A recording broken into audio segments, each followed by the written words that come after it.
Dungeons and Daddies is a rowdy, horny, violent podcast for grown-ups. Content warnings can be found in the episode description.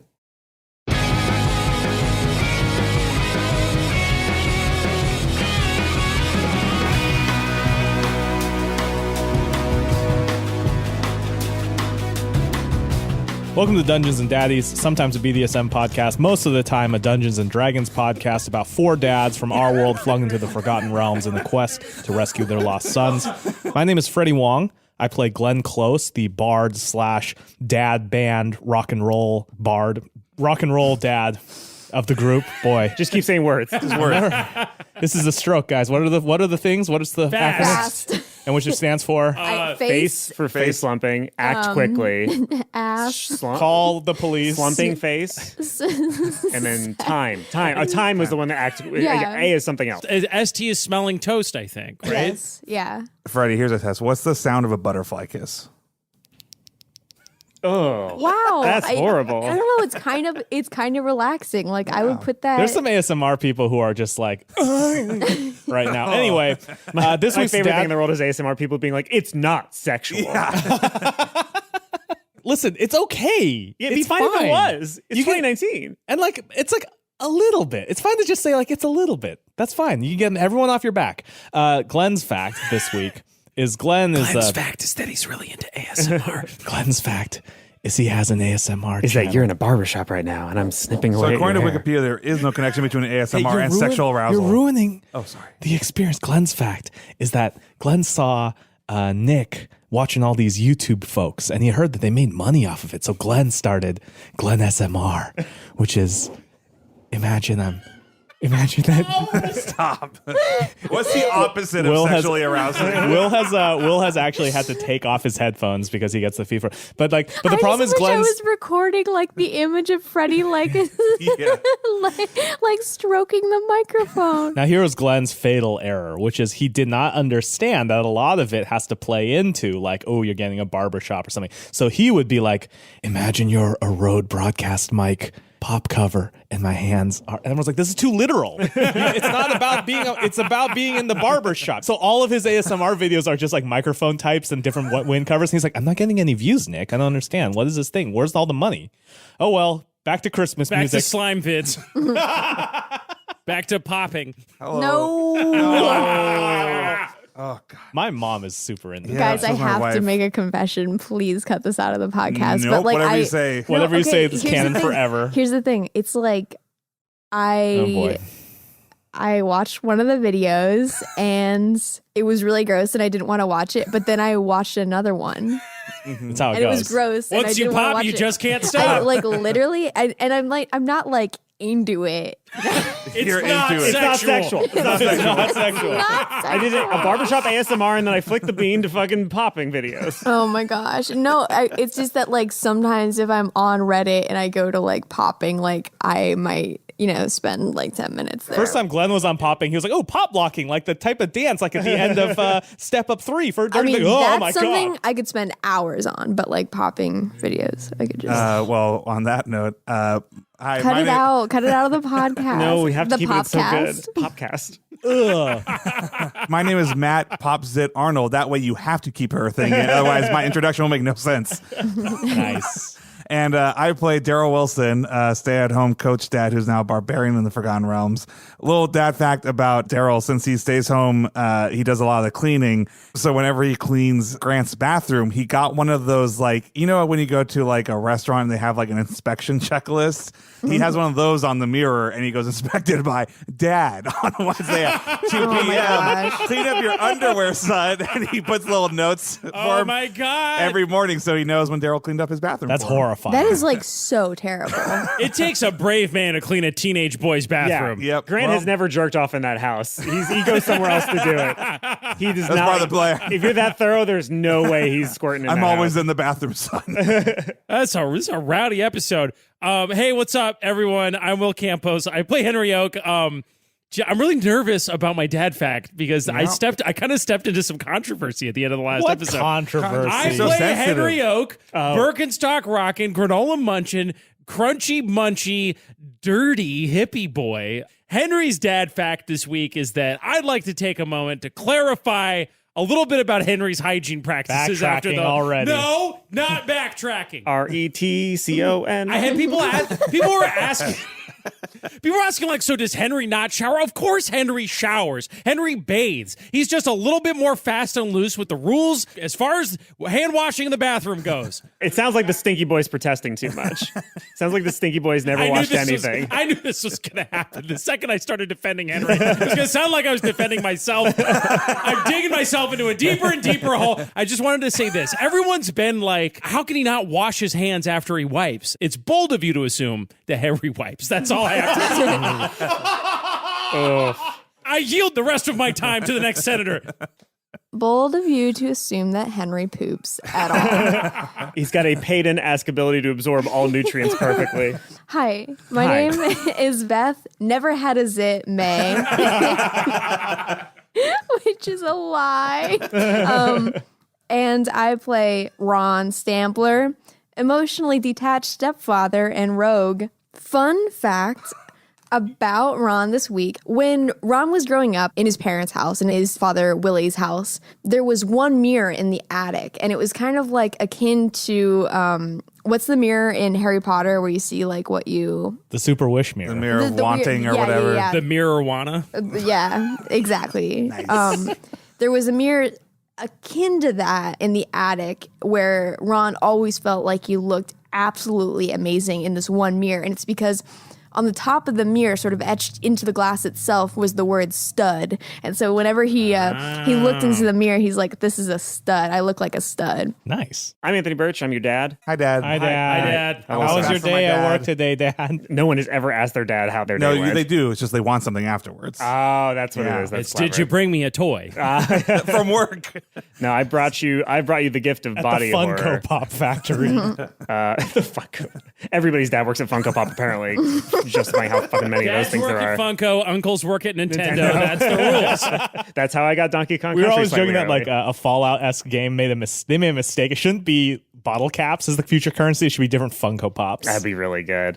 Okay, so I'm very glad you were talking about popping because I used to pop zits all the time in high school because I was very anxious and good at it. And yeah, because I was great at it. Fuck Because yeah. if you got to be good at something, it might as well be just figuring your own face for no reason.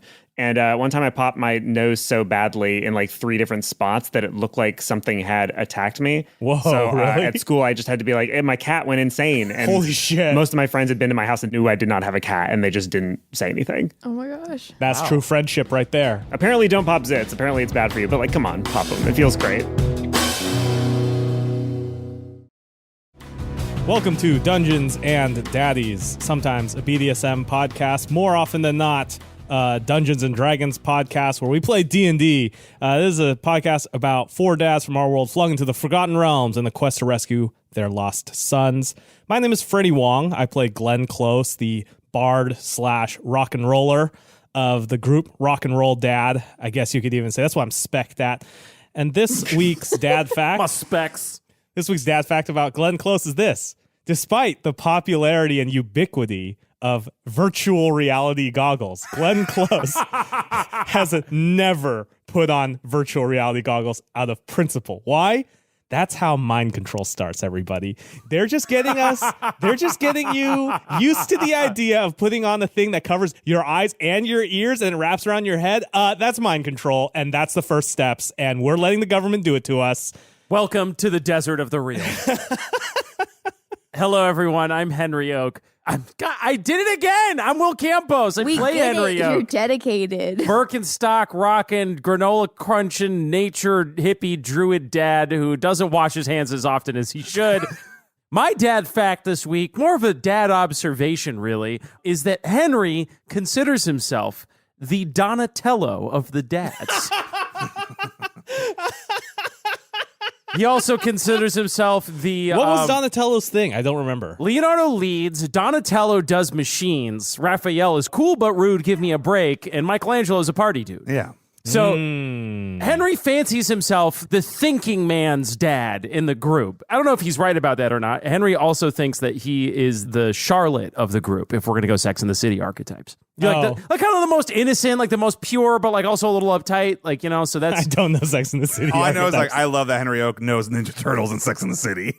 hey man, he's That's a up good on pop spread. culture. I That's a don't know. good It's spread. good spread, good coverage. Encompasses multitudes. That's it. That's my dad fact. Just so you all know, before the show, Matt didn't have a dad fact, and I was like, "Don't worry, Matt. I'll go before you, and I'll like do a dad fact that'll give you an idea for your dad fact." So I don't know what Matt's got cooking, but maybe he'll let you know which Ninja Turtle Daryl is, because I have some thoughts on that. My name is Matt Arnold. I played Daryl Wilson, a stay-at-home coach dad who is now a barbarian in the Forgotten Realms. And I mean, he's probably. I would have thought he's the Raphael. What? You dumb fuck. You stupid idiot. Daryl's the Raphael. Wait, is of Raphael Ninjas? the Every leader? motherfucker wants to be Leonardo's Raphael. the. Oh no, Leo. okay. Leonardo. Okay, yeah, you're Leonardo. Yeah. I didn't really watch Ninja Turtles. That wasn't really my Raphael thing. was I watched cool. the original movie. I've literally never seen or know anything about Ninja Turtles. Oh, then yeah, Glenn's Raphael, and then Yeah, you're Mike. what? Yeah, you're absolutely Mike. Glenn is absolutely the Michelangelo. He's the No. party dude. Raphael's the worst person in the group, and so is Glenn. And then Michelangelo is like the funny one. But Michelangelo's also like the party dude stoner archetype too. That's They're fair. playing that. I mean, Ron is beyond Ninja Turtles. Ron is Casey Jones on meth. No, isn't Ron truly the one leading us? That's true. Ron is Leonardo, but doesn't know it. My last minute dad fact is 50% of the furniture in the house is built by Daryl Wilson. Whoa, yeah, he huge built flex. That's He hard. built. He loves build loves stuff out. Wait, what? You No, just finish mean that that he sentence. bought it on IKEA and built it? No. He does not. He is very upset if somebody has. In fact, he looks in disdain at all the pieces of furniture. Now, they are often the easiest pieces of furniture to make. And now the real dad fact is, if he's being honest, 50% is like, if you include the spice rack, The cutting boards. and the cutting boards. Oh my gosh. And like the fact that he like did like the toilet roll, which is just like a doily, you know, like A doily. what do they call it? Dowel. Dowel. Dowel is the word you're looking Dowel. for. Hey, I'm not Daryl. And yeah, that's it. You just play him on the I podcast. just play him on podcasts. Hi, my name is Beth May, and I play Ron Stampler, emotionally stunted stepfather and rogue. I'm sorry, I was so thrown by the doily comment. What is a doily? That's It's a like word, it's right? like a It's a little, little It's lacy. a little like a lacy thing you coaster. put shit on. Yeah. Oh yeah, Daryl does. Daryl knows how to do that too. 50% of the doilies in this. Yeah, are sewn by him. Fun Beth May fact is that I once got so enraged by trying to assemble an IKEA nightstand that I actually like wrecked it, like destroyed it. Well, like you hulked out on it? Yeah. Anyway, fun fact about Ron. God, I'm glad I didn't believe Will when he's like, well, you can piggyback off of it. Because, like, I just have no context I have no Ninja Turtle knowledge because Ron is Rocksteady and Bebop. I don't get that either. I'm drowning. A fun fact about Ron is that in the 4th grade, he got sent to the principal's office for plagiarizing a book report on the adventures of Huckleberry Finn. Whoa. Yeah. Heavy duty. Was it now? How did he Did he not read it? plagiarize? Yeah, how do you plagiarize it? Oh, like he read the book report out loud, and everybody's like, "That's not what Ron." Like he gets up to the front of the class, and he's like, "The novel Adventures of Huckleberry Finn is a satirical novel because there is a large number of characters and a lot of events that extend through the extensive novel." And like, I think his teacher was like, "No, Ron. Who did he plagiarize from? Let's see how old The back of the book. His buddy Cliff. his buddy Huckleberry." Buddy Cliff.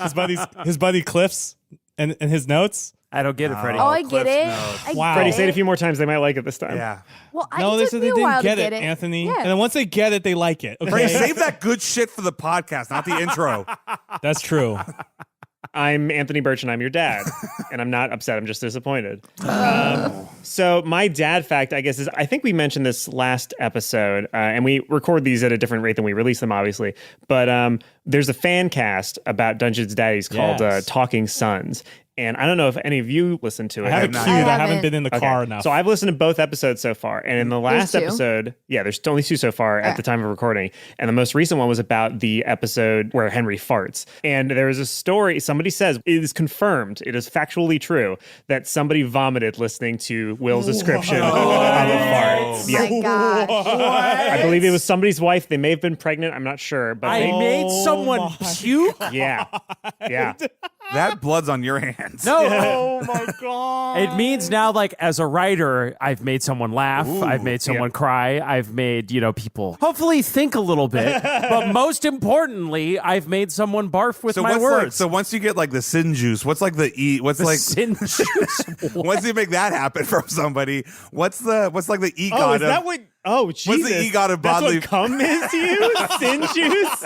Oh, What okay. another wild intro from the boys. What's the EGOT of bodily fluids? That's what you're trying to get.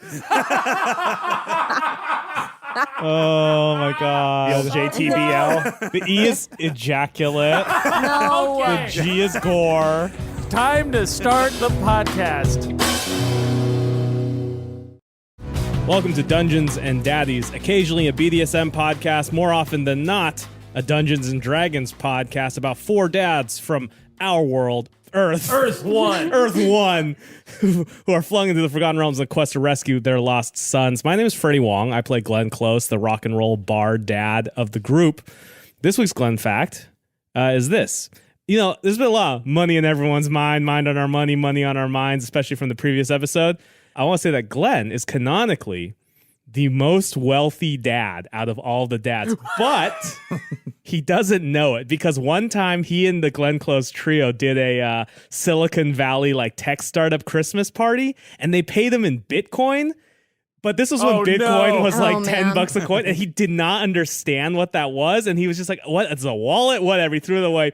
So he threw away a lot of Bitcoin when Bitcoin It's just bouncing was really around cheap. in a flash drive in his car or something. Yeah, exactly. He has no idea. He was blazed out of his mind. He doesn't even remember taking the payment. He figures that they got check. I am shocked that Glenn, with all of his conspiracy theories and his UFOs and his mind control, is not hip to the glory that is the blockchain. It seems like a huge oversight. Once Crypto again, bro seems like Glenn. Once again, I want to point out that Glenn always thinks beyond, one layer deeper than the usual plebes throwing around conspiracy theories. Whereas a lot of people are saying this is our way of getting around the government. He sees it and he's like, who's Satoshi Nakamoto? That sounds like a CIA plan that's been designed from the beginning to ferret out people who are a little bit more alternatively minded from the onset. So he doesn't even trust I would like to offer Bitcoin. an alternative. The wealthiest dad, I think, on this podcast is actually a friend of ours, Matt Arnold, and he is wealthy in family and friends. Love you, Matt. Shout out.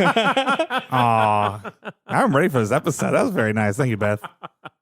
But Glenn has more money than that. My name is Matt Arnold. I swallowed on my own name, and I play Daryl Wilson. This is like talking 101, man. Yeah, I know. So many ways to phrase that sentence, and you chose the worst one. It's like when somebody can't spell their own name. My name is Matt Arnold. Man, you got to spit those words. They're deep in your throat. You gotta. Oh man, I feel so It's a bad joke for my about daughter. ejaculate. No, I'm sorry. I don't have a. Wait, joke. do you think your daughter will ever listen to this podcast? No joke. You know what I mean? At some point, she's gonna be like, "Dad." Yeah, as long as I'm alive, she'll listen to this podcast. When are you gonna In the introduce? scorched No. lands after the world has been fucking destroyed by climate change, Matt's daughter will go, "Dad, what did you do in the days before? What did you do to try to stop this cataclysmic disaster?" I've never felt very maternal, but now I'm going to have a kid to force them to listen to this podcast. Tell me who your favorite is. If you don't say Ron, my God. Can you imagine if we're doing this podcast long enough that We become My the daughter- toxic parents. my daughter's old enough to listen to it as it's still going on? If you let your That daughter is listen to this anytime before she's like 18, what age would you Wait, let your daughter listen to 18? this podcast? It's Probably explicit. 13, 14. Okay. It's explicit on iTunes, so Yeah. Yeah. So real quick, just again, it's explicit, which means 18 plus. So anyone who's listening that's under 18, illegal. Do not it's tell the illegal. cops. It's illegal. even a 13-year-old could figure that out. But it is kind of like there's a drop off, right? Because there's young enough Yeah. that they understand enough, but they don't get the dirty stuff. Yes. And then it goes it plummets down, and then it's like, okay, now you're ready. Yeah, Wait, it's kind so of like cursing. because 20-year-olds don't understand. No, No, it's like- I'm saying that if you're 3 and you're listening, you know what words are, but you don't know what. You don't understand the flashlight. Like when joke. your baby's like 4 months old, you're like, fuck, shit, whatever. And then they start like repeating words like, well, I guess we can't cuss anymore. Because Oh, you know what we should do? Because I love when like This American Life goes like, this is an unbeeped version of the episode. If you'd like to have, if you'd like to listen to a beeped version of the episode, we have it on our podcast, thisamericanlife.org. And you're just like, oh, it's like for families listening with their kids. We should start it with like, this episode, every episode, just this episode of Dungeons Daddies is an unbeeped I feel like version. we could just steal a bunch of those from like Jad Applemrod doing at the beginning of Radio Lab, where it's like there's some kind of hair. You may want to skip this one if you got the kids. Like we could just steal that. Everyone. It's Every just like, single Oh my gosh. goddamn that's one. a good gag. Is every episode starts with a, ooh, you should skip this one if you have kids listening. Matt, I think you have a dad fact for us. okay, yes. Hi, my name's Matt Arnold. Whew, did it. And I play Daryl Wilson, a stay-at-home coach dad who's now a barbarian in the Forgotten Realms. Obviously, Daryl cooks the turkey on Thanksgiving, but he does this very annoying thing where he names the turkey and then he keeps saying it's like helping him in the kitchen. And he just talks about the turkey all day. And then he always acts surprised when like then he never brings the turkey out. He makes Graham bring the turkey out and then he goes, no, what have you done? And they go, ha, very funny. He's like, what did you do to Bob? Who did this to my friend Bob? And they never laugh. Anyways. Does he make that joke then where he's eating it and he's like, Bob would have loved this? Yep. And he always makes peach cobbler, but he goes, this was Bob's. He called it peach gobbler. Oh my Wow. God. And yep. So And that's complex. the end of the podcast. Hey everyone, I'm Will Campos and I play. I think I'm going to start saying, hey folks, it's Henry Oak. Like as it rhymes a little bit. You don't have to. You don't have to do that. And my fact is I've been murdered by Beth. Henry Oak is a Birkenstock rockin', granola crunchin', super munchy, crunchy, hippie nature druid dad who doesn't wash his hands enough. And my fun fact about, I'm very excited for this fun fact. Oh, boy. My fun fact about Henry Oak this week, and think about this one for a second. Don't just give me your immediate reaction. I'm closing my eyes. This is like poetry. You got to let it wash over you. Henry's favorite book is Trees.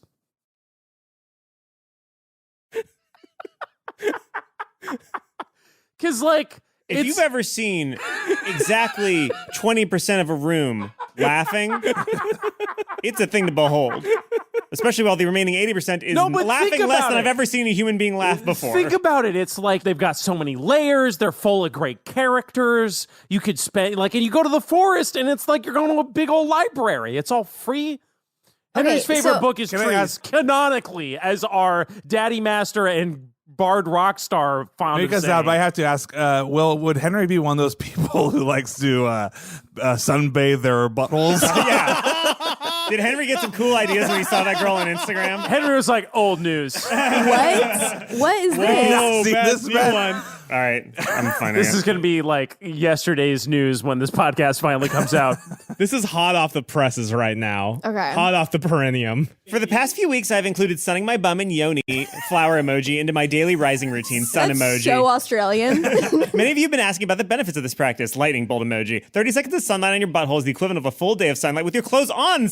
Lightning bolt emoji. This is an ancient I changed Taoist my mind. practice.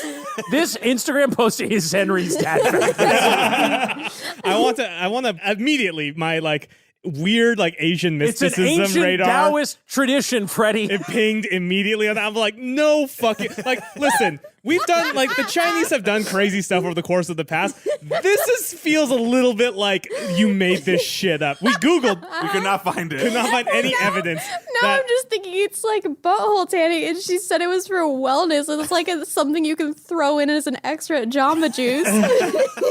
I mean, you can't argue with the results because she had 700 followers when this whole thing started. And now she has 12.6 thousand. So. That settles it. I have a copy of the Tao Te Ching up. I'm just gonna do a quick find. Just give me 1 second. I'm just gonna do Control I have a F. copy of my butthole. Butthole. Yeah, no, it's not in here, guys. Well, not in part it's in one. Henry's copy, and let me just. You guys will wonder why Henry's so perky in the morning. Guys, okay, so the other That's day why Henry I wakes was up early. the other day I was listening to this podcast, and I'm obviously not going to name names at all, but I was like listening to it, and it was one of the first episodes that I was listening to, and I was like 10 minutes in, they still hadn't started the fucking podcast, and I was like, Yes. oh, this will never happen to us. We're way better than that. But hey, my name is Beth May, and I play Ron Stampler. I forgot to do the Ron voice as I was going into the word Ron. Ron is an emotionally stunted stepfather and a rogue.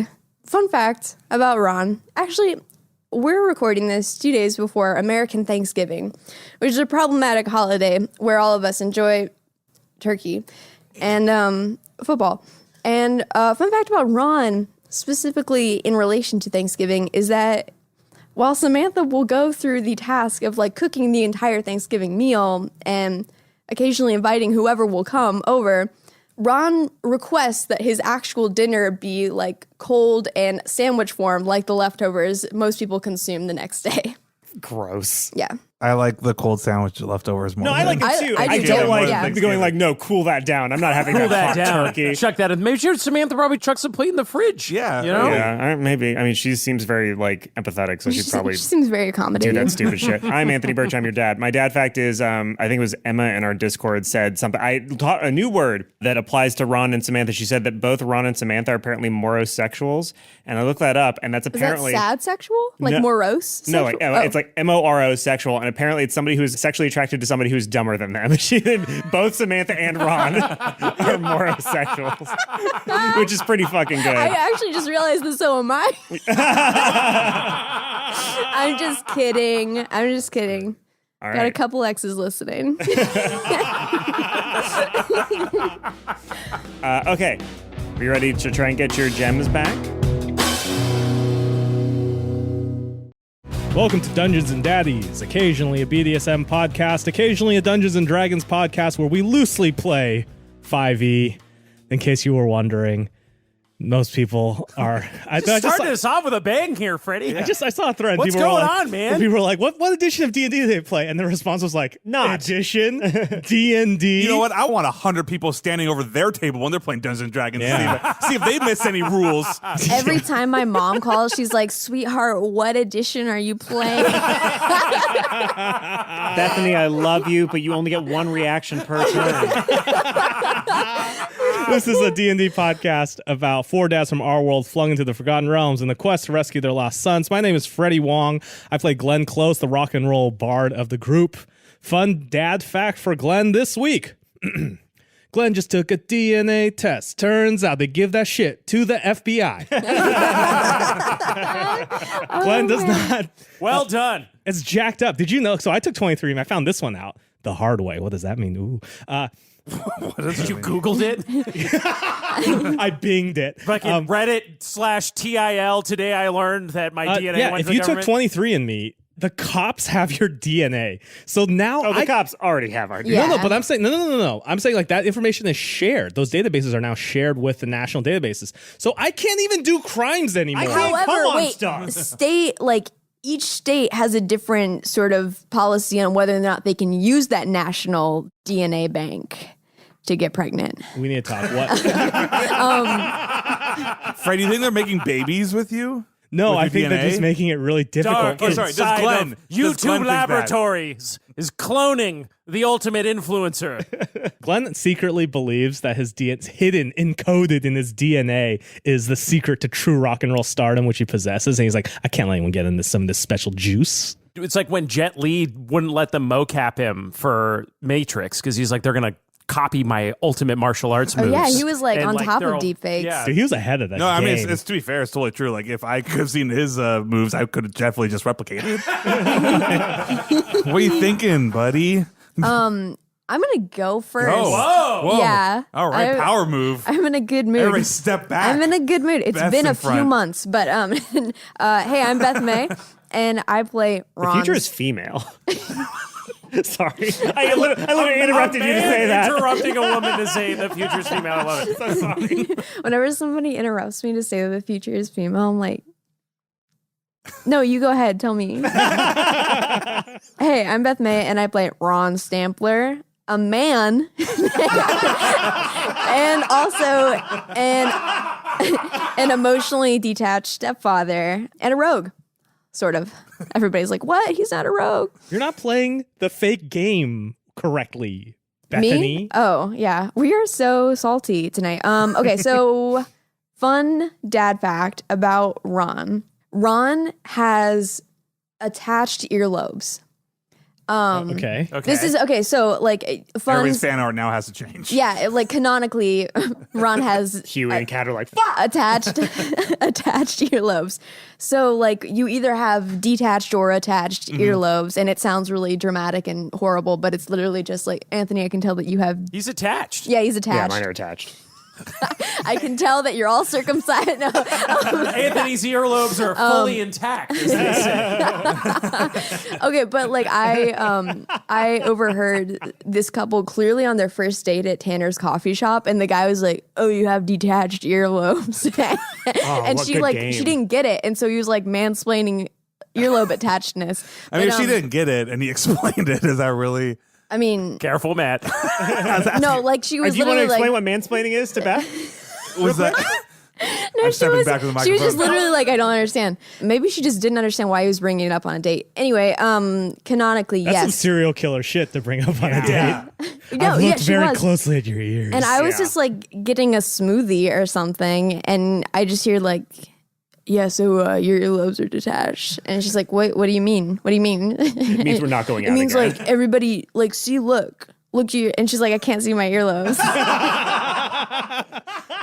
Well, why don't you go just to change up the All order? right, let's mix it up. I play Henry Oak, hippie druid, rockin' Birkenstock, rockin' crunchy munchy hippie nature druid dad. Got that a little wrong. Okay, we're gonna power through it. I'm a little nervous today because I, for Henry's dad fact, am going to reveal who he was gonna say was the favorite. Knew you were going to do it once you said it was heavy. Oh my gosh. So the reason he could not bring himself to say it is because this is one of Henry's greatest shames, is that his favorite child is Beanie, his original parrot. Oh my gosh. Henry had before they had the kids. Parrots live a long time. Before they had the kids, before My ex-boyfriend has a parrot that is his older brother. Like a macaw. it's serious shit. Yeah. So That's not. Wait, say that sentence again. Half of my brain cells just committed suicide out of self-preservation. Okay, so my ex-boyfriend, I said my ex-boyfriend has a parrot that is his older brother. You did say those And that's words in why- order. And that's why I dumped him, for his older brother. That parrot parrot. fucks like there's no tomorrow. No, but like, okay, so my ex is like 30-something, I'll just say that. And then lower ends of 30s. And the parrot of his family, I forget his name, but the parrot is 36. Jesus. Like older. Parrots than can live he- to 50 years. I just Googled. I did not know that. yeah, so Henry, when he was on his own in his 20s, he went through a really rough time, and he bonded with his parrot. It was a wild parrot, like one of those ones that, like, you know, you'll be like, why the fuck are there parrots in this part of town? Like in New York or in San Francisco, they have them. He bonded with this injured parrot, nursed it back to health. They were inseparable for years and years. He got married, they had kids, and one day, Which? Wait, what? Him and the parrot? I thought this was going to be like a for sale baby shoes, never sorry, worn. sorry. Everyone's going to be in tears, and then I'm ruining it. No, when he got married to his Mercedes Oak Garcia, like it was like his buddy Beanie. It was like his best friend. You know, got him through thick and thin. And when Lark and Sparrow were 7, they were roughhousing in the house like Holy shit. usual, Oh, man. not Oh, my paying God. attention. Oh, my God, And they no. knocked into Beanie's cage, and Beanie got crushed what? and died. And Henry was furious, but has vowed to never get angry at his kids. Wow. And he was heartbroken and ashamed of himself, both as a father for not having better control of his kids, and ashamed of devastated about the loss of his best friend. He's really bitten down on those emotions, but Beanie has always had this special place in his heart. And he's horrified by that. He feels so guilty and awful about it, but it's like kind of deep down, he still knows that it's true, and he doesn't really feel like he can talk to anybody about it. For So, sale, like- crackers, dead bird.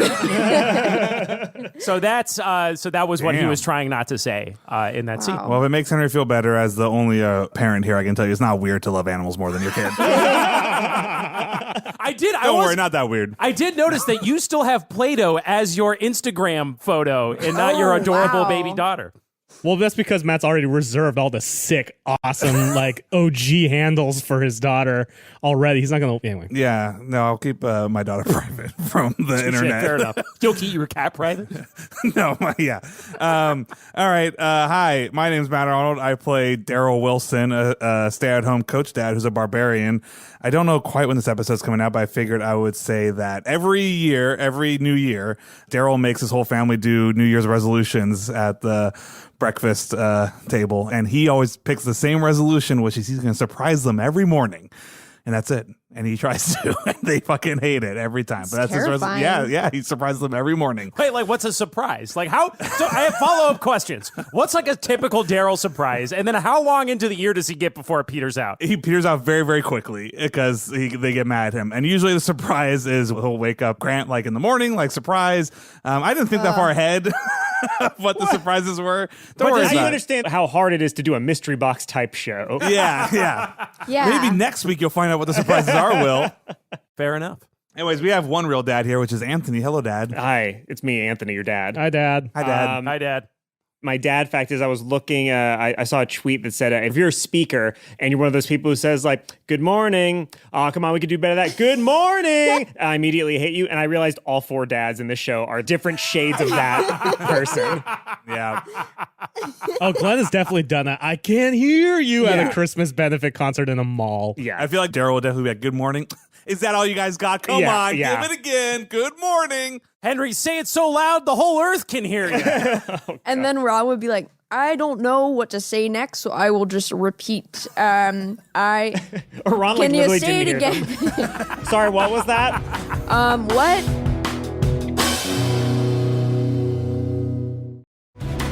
Welcome, folks, and Happy New Year. Welcome back to Dungeons and Daddies, not a BDSM podcast, actually a Dungeons and Dragons podcast, a story about 4 dads from our world who are flung into the Forgotten Realms in the quest to rescue their lost sons. I almost forgot that. It's been that long since we recorded. Wow. My name is Freddie Wong, and I play Glenn Close, the rock and roll bard dad of the group. And Glenn's cool dad fact is this. You would expect... They're cool facts now, not dad facts. You changed it up. 2020, new year, baby. It's 2020. New year, new us. You would expect Glenn, a guy who's been on the road, to recognize the mummy ride, either in the LA or the Florida incarnation. And the fact is, Glenn is a big theme park junkie, but the truth is, Glenn only goes for Disney, baby. Glenn's a hardcore Disney Really? buff. Oh, He's got man. Disney pins. He goes to Disney World every chance he gets. They always got to stop off in Orlando and Is he an refuses. AP holder? Oh, yeah. AP Okay. holder's got the mouse on the... Yeah, but It's crazy that he's so like anti-government and doesn't realize that Disney is basically... Anti-government, pro-corporate. It yeah. makes him charming now. It's like he's got his blind spot because he just loves Mickey he Mouse so much. refuses to go to that Harry Potter land. That's some bullshit knockoff crap. I would he never has touched put Universal. money on Glenn Close being pro-Universal fuck Disney. No, like that loves seems Disney. like Yeah. so Fast and the Furious rides, King Kong. Nah, like cheap wow. crap. And that's Glenn's that fact. Hi, my name is Matt Arnold. I play Daryl Wilson, a stay-at-home coach dad who's a barbarian once he enters the Forgotten Realms. What? He was a barbarian before. He just didn't know. It's just all these subtle changes to like Freddie saying "cool dad" and then you adding when he goes to the Forgotten No, Realms. Matt says it all the time. He's like a barbarian now in the Forgotten Realms. and Oh. Yeah, I just shifted it. Maybe I it's mixed just it been up. so long since I've done it, I don't remember what anyone else does. I actually don't recognize anything. I know. What is this? A little dad fact about Daryl. A little bit also about the theme parks. But one of the first things that Daryl connected with Grant, who's a big video game player, is that he saw that he was playing theme park. And he was like, oh, if you Oh, like those shit. stupid, like if you like that on the computer, let's like go to a real one. And Grant and Daryl love roller coasters. That's like their thing. They're like big roller coaster nerds. But the first time Grant went on a roller coaster, he loved it. But he's got a little weak stomach. Queasy. So he threw up all over himself, and he was so embarrassed. Daryl went into the stall and also just pretended to throw up. That's very cute. And now he does that all the time. So Grant always throws up or gets a sick stomach, and Grant and Daryl always has to keep pretending that he also has a sick. But no, Daryl's stomach's hard as a rock. Nothing upsets Daryl's stomach. But That's nobody super knows that. cute. Hey everyone, my name's Will Campos. I play Henry Oak, the crunchy, munchy, granola, munchin, hippie, Birkenstock rockin' nature druid dad. Nice, you got it. Who turns into a druid when he Guys, goes he to did that the- without a teleprompter. That was impressive. I'm very excited about this fun fact. Fun fact about Henry this Wait, is a week. fun fact now? Oh my God. God. Cool. It's fun to me. Dad fact about Henry this week. Like Ron, Henry's favorite musical is Cats. man. Good But- to see the representation. No, here. I know where this is going. I Not hate this. the musical cats. Just the music that cats make. Oh God. He just loves hearing. There's an alley cat that lives nearby God. who sings his mournful tune, and Henry always imagines him serenading some lost love, and it's his favorite musical. Isn't that the equivalent of cats screaming? Just I want fuck. Yeah. I want fuck.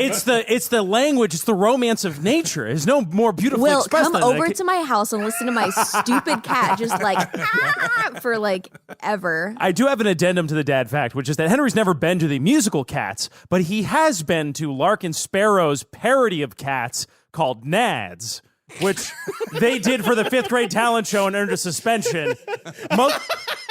Most of the lyrics have to do with Jellicle sounding like testicle.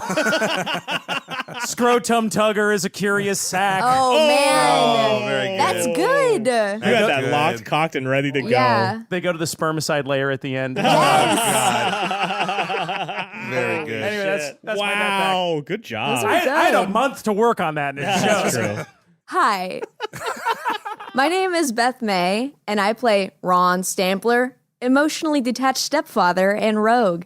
A dad fact about Ron that is neither cool nor fun is that every year for a New Year's resolution, Ron and Samantha try to buddy up, which is essentially the same thing as saying that Ron says that his resolution is whatever Samantha says her resolution is. So this year's resolution, since Samantha's kind of caught on to Ron's MO here, is that Samantha, therefore Ron, decided they were going to be kinder in the new year, practice more kindness. And in order to do that, Ron went to Hallmark and bought a big stack of greeting cards. And that's all he's done so far. Where are the greeting cards? Are they just sitting at home, or did he bring any with him on the Forgotten Realms journey? I think they're just probably sitting at home. I don't think the package is off them or anything. I'm Anthony Burch. I'm your dad. And Dad. Hey, Hi. Dad. I missed you during the holidays. Where were you? Where were you at Christmas, Dad? You didn't call. I was at home enjoying myself, enjoying the silence. I didn't have to wrangle a bunch of rowdy boys. My dad fact is that this is now officially an award-winning podcast. Hey. Because the Audioverse Awards awarded us they awarded me best player direction of a new production, which is A, the first time I've ever won an award that actually was based on my own merits, and B, is just wrong. It's about player direction, of which I have done almost none whatsoever. But thanks for that. That's nice. Did anybody else win? Did like the whole podcast won as well, I The podcast believe. win something else, or was it did just they? your award? Literally, Freddie only sent me the one about me. He didn't send me the other one. I didn't know that. I assumed if the podcast had won something, you would have sent me that too. But you only sent me that one. That is a very Freddie move. Oh my God. Oh, That's great. man. How is that a Freddie move? Okay, well, we did actually. I'm glad that didn't blow back on me. I'm glad it's a Freddie thing. We also got best new improvised production. cool. Wow. Along with some other very cool folks. So thanks, Audioverse Awards. Yeah, and like if that and if Joker wins Best Picture, it's just like good choices all around. Like award season really coming in fresh. I'll tell you what this podcast wouldn't win, which is the Dutch-Danish Cultural Sensitivity Award. Yeah. We just got quick address this That's on one me. because That's we on saw me. that That's one. on me. Y'all look the same. Sorry.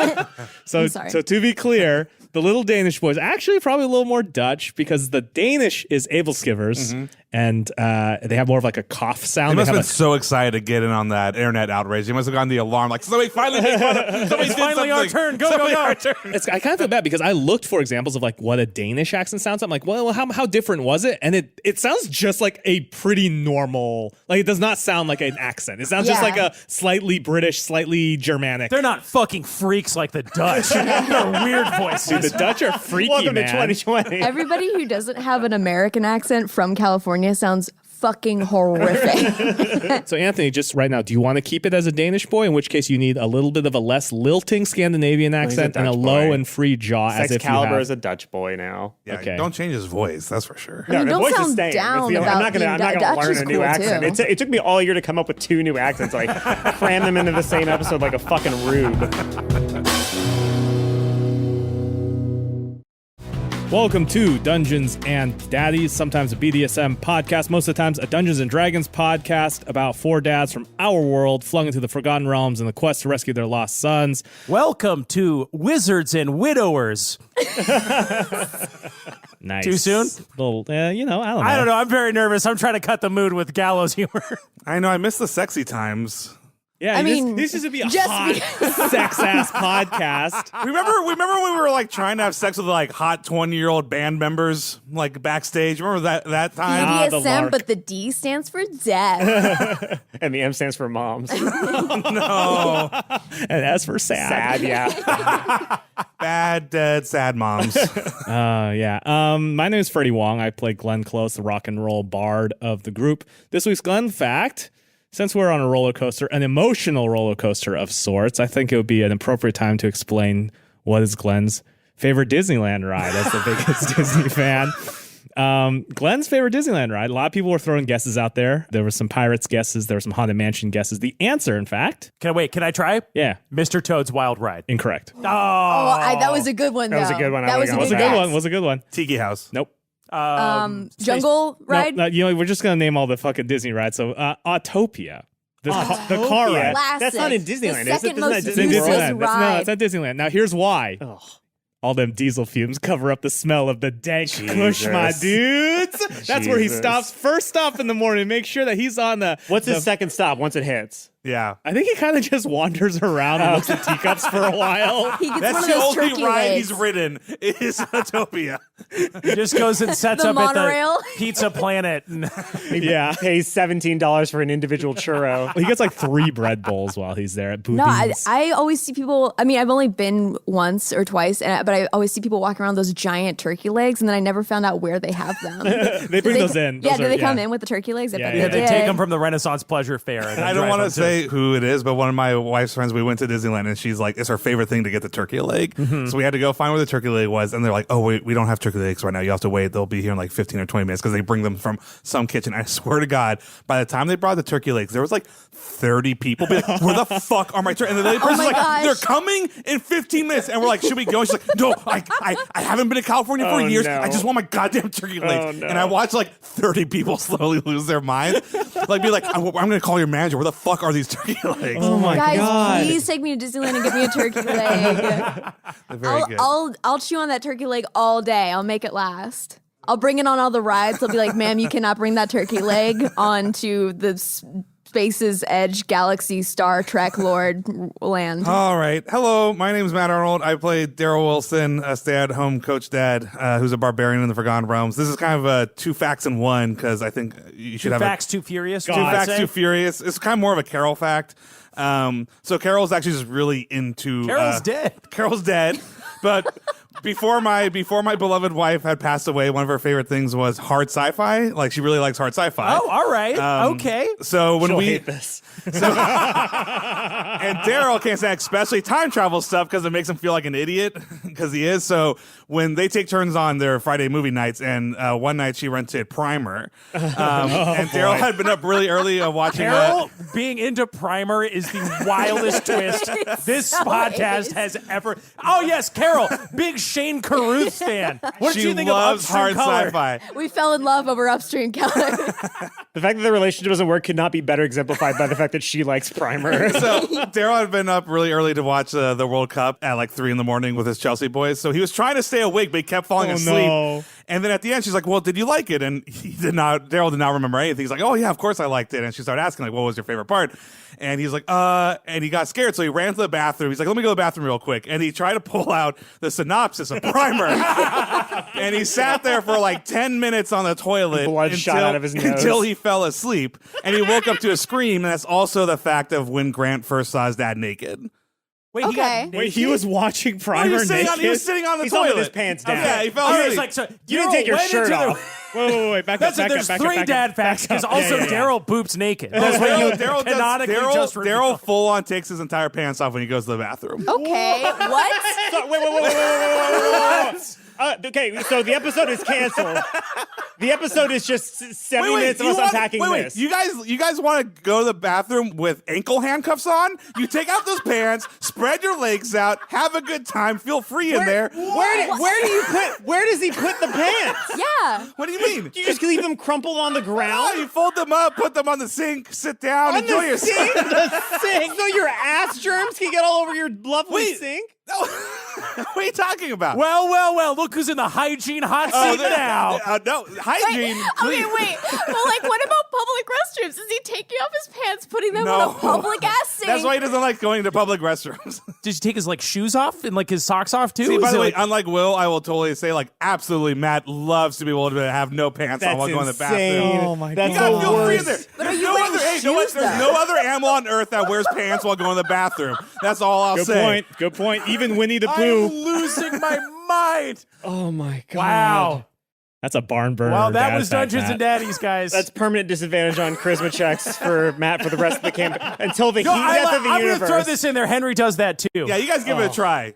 It'll change your life. I Ron pooped poops with his naked pants before. on Like it's not as entirely. I didn't make it. I didn't poop when I pooped naked. I was like, oh, this has got to be my new thing. This is my new normal. So this when is you- my style. So when you poop, when you close the door and you're by yourself and nobody's there, nobody's around, nobody's judging you with what you're doing. Yeah. You sit there, you be like, I love it that my ankles are 7 inches apart because I don't want I Yeah. don't want my feet to be free. it's literally it's no trouble whatsoever. What am I going to be doing I with got my my feet ankles? up, I I'm got not my gonna be doing. I'm not going to be going into fucking your What are you feet doing? up. OBGYN? What are you fuck? doing? That's going to pinch it midway through. What is wrong Yeah, with he's got him you? in the stirrups, You've Anthony. never had a good shit. What the fuck? My feet are not up. What All are you right. training I'm just for? picturing Daryl, like, he goes in, he takes his pants and boxers off, like, neatly folds them and sets them on the... I'll see you later, he says to them, patting them once lovingly. And then he does some sort of sick ab exercise where he extends his legs out. Fucking knee lifts, you ring fit adventuring while you're on the goddamn commode. All right. Well, you can imagine how confused Grant was when he came in and found his dad without pants and then folded. I'm amazed that your relationship with Grant is as good as it is. Oh boy. I'm Will Campos. Good luck, Will. Yeah, man. I had a fun thing planned. We'll see if it's still funny. I feel like I just got blown out by 3 crazy ass Daryl facts. I play Henry Oak, crunchy munchy hippie granola eating Birkenstock rockin' nature druid dad. And I've been sick the last couple days. I've been feeling a little under the weather, so I did not have time to prepare a dad fact. But what He has I was coronavirus, thinking, everybody. I do not have coronavirus. You're actually going to get it by listening to the podcast is what's scary. I was thinking that maybe all of us together could come up with Henry's dad fact this week, one word at a time, like on Whose Line Is It Anyway? So that's what I want to do. All right. Putting a lot This of is work dangerous. in our laps that you should have done. Yeah, you know, it's going to be real fun. It's like one of those Whose Line sketches, like the ones with Drew Carey where they all indulge him at the end of the show. And whatever happens is canonical. Whatever we come up with, word by word, is a canonical Henry dad fact. This is high risk. All right, right, ready? you Are start we the ready? word. I think Anthony, you you got got to to get in on this too. This is the whole group. Are we going in an order? Or I'm just I was clockwise. We'll go me, Beth, and we'll go around the circle. Okay. That's second. That's dangerous. I really don't. I can't think of anything funny. All right. Use just one word at a time. Just One one word at word, a it's time. fine. Henry, Belongs. 2.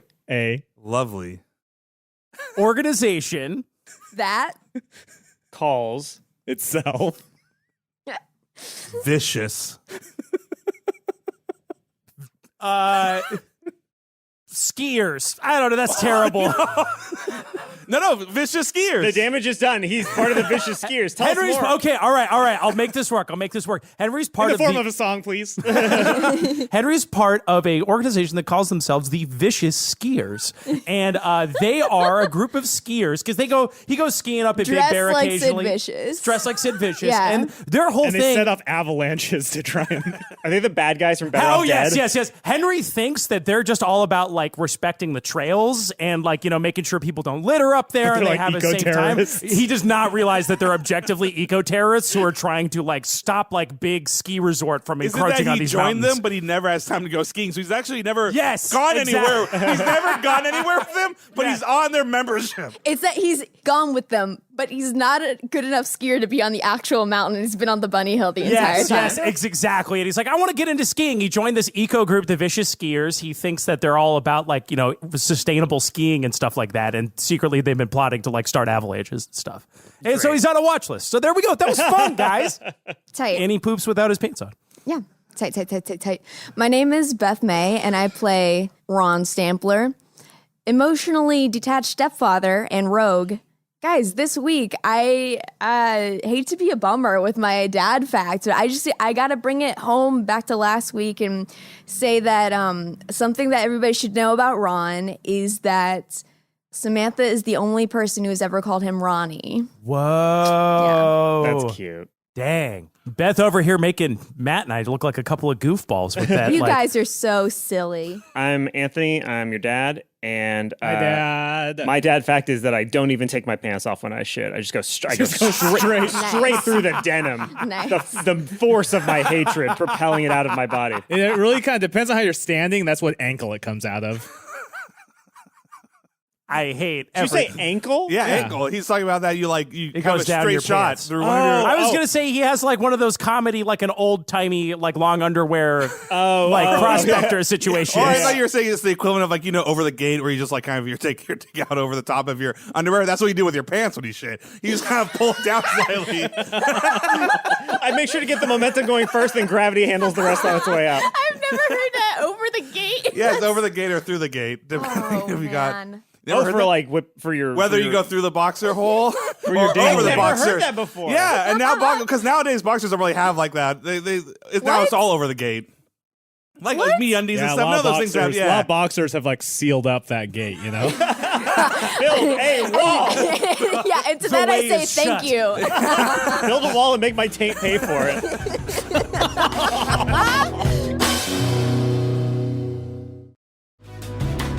Welcome to Dungeons and Daddies, not a BDSM podcast, only occasionally a BDSM podcast. Most of the time, it's a Dungeons and Dragons podcast about 4 dads from our world flung into the Forgotten Realms in the quest to rescue their lost sons.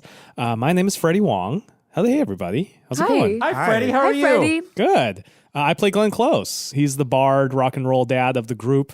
This week's Glenn Fact. As you heard from last episode, Freddie Wong, just like Glenn Close, I guess in this case, gets the hiccups What?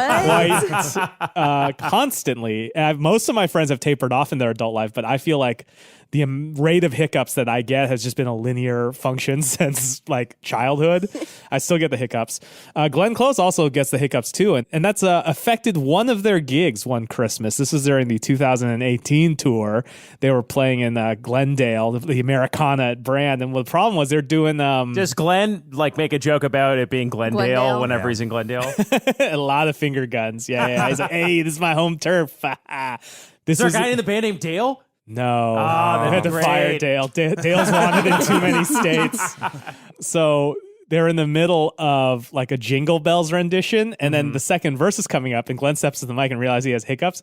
So he had no choice but to wait out the hiccups, to the confusion of the band. So they played a 30-minute Jingle Bells solo while he waited for his hiccups to die down. And then it Man. became like, everyone was like, this is some great prog rock stuff. And it ended up being the mistake that launched the career to the next level of Christmas music. Wow. So it's like an avant-garde like Jingle Bells. It's like Yeah. it's like Jingle Bells meets like String Cheese Incident or something like yeah, that. exactly. It's like- they became a jam band for Jingle Jam band, Bells. fish jam band. Yeah. Fish saves Christmas. Yeah, exactly. Hello, my name is Matthew Arnold, and I played Daryl Wilson. I was about to like change my voice like Ron.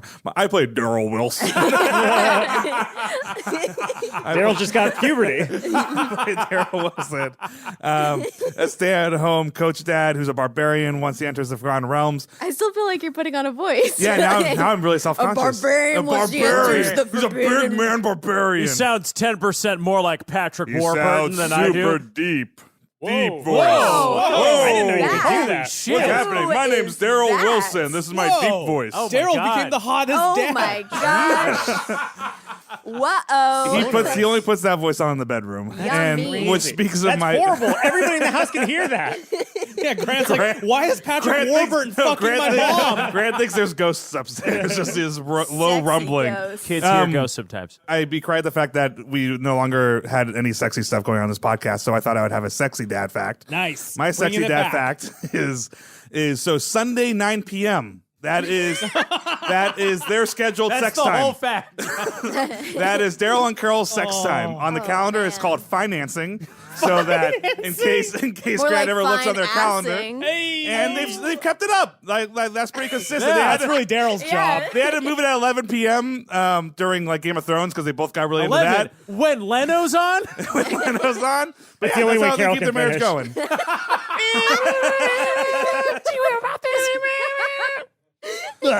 If you're under the age of 20 and not married, yes, someday you will do schedule sex. Apparently, it's great. Apparently, it's the best way to do it. Sex? So if Sex. you schedule Sex is great. scheduling, sex in If general. you gotta schedule something, schedule sex. Clear my schedule. When did they do their actual finances then? And what did they call it on the calendar? Like when it's March 28th, and they're like, oh shit, we gotta get We our gotta go tax to return. H&R Block and fuck. Man, tax day must be such a horny event. Yeah, they get really excited on tax Oh, he's got day. just like a Pavlovian response Wants to fucking- financing. Yeah. QuickBooks. He's in the bank and they're like, hey, would you like to refinance your home? And don't. Yeah, that's the folder where all your porn is just in the QuickBooks folder, so Carol can easily access it as well. The safe word is TurboTax. Hey everyone, my name is Will Campos. I play Henry Oak.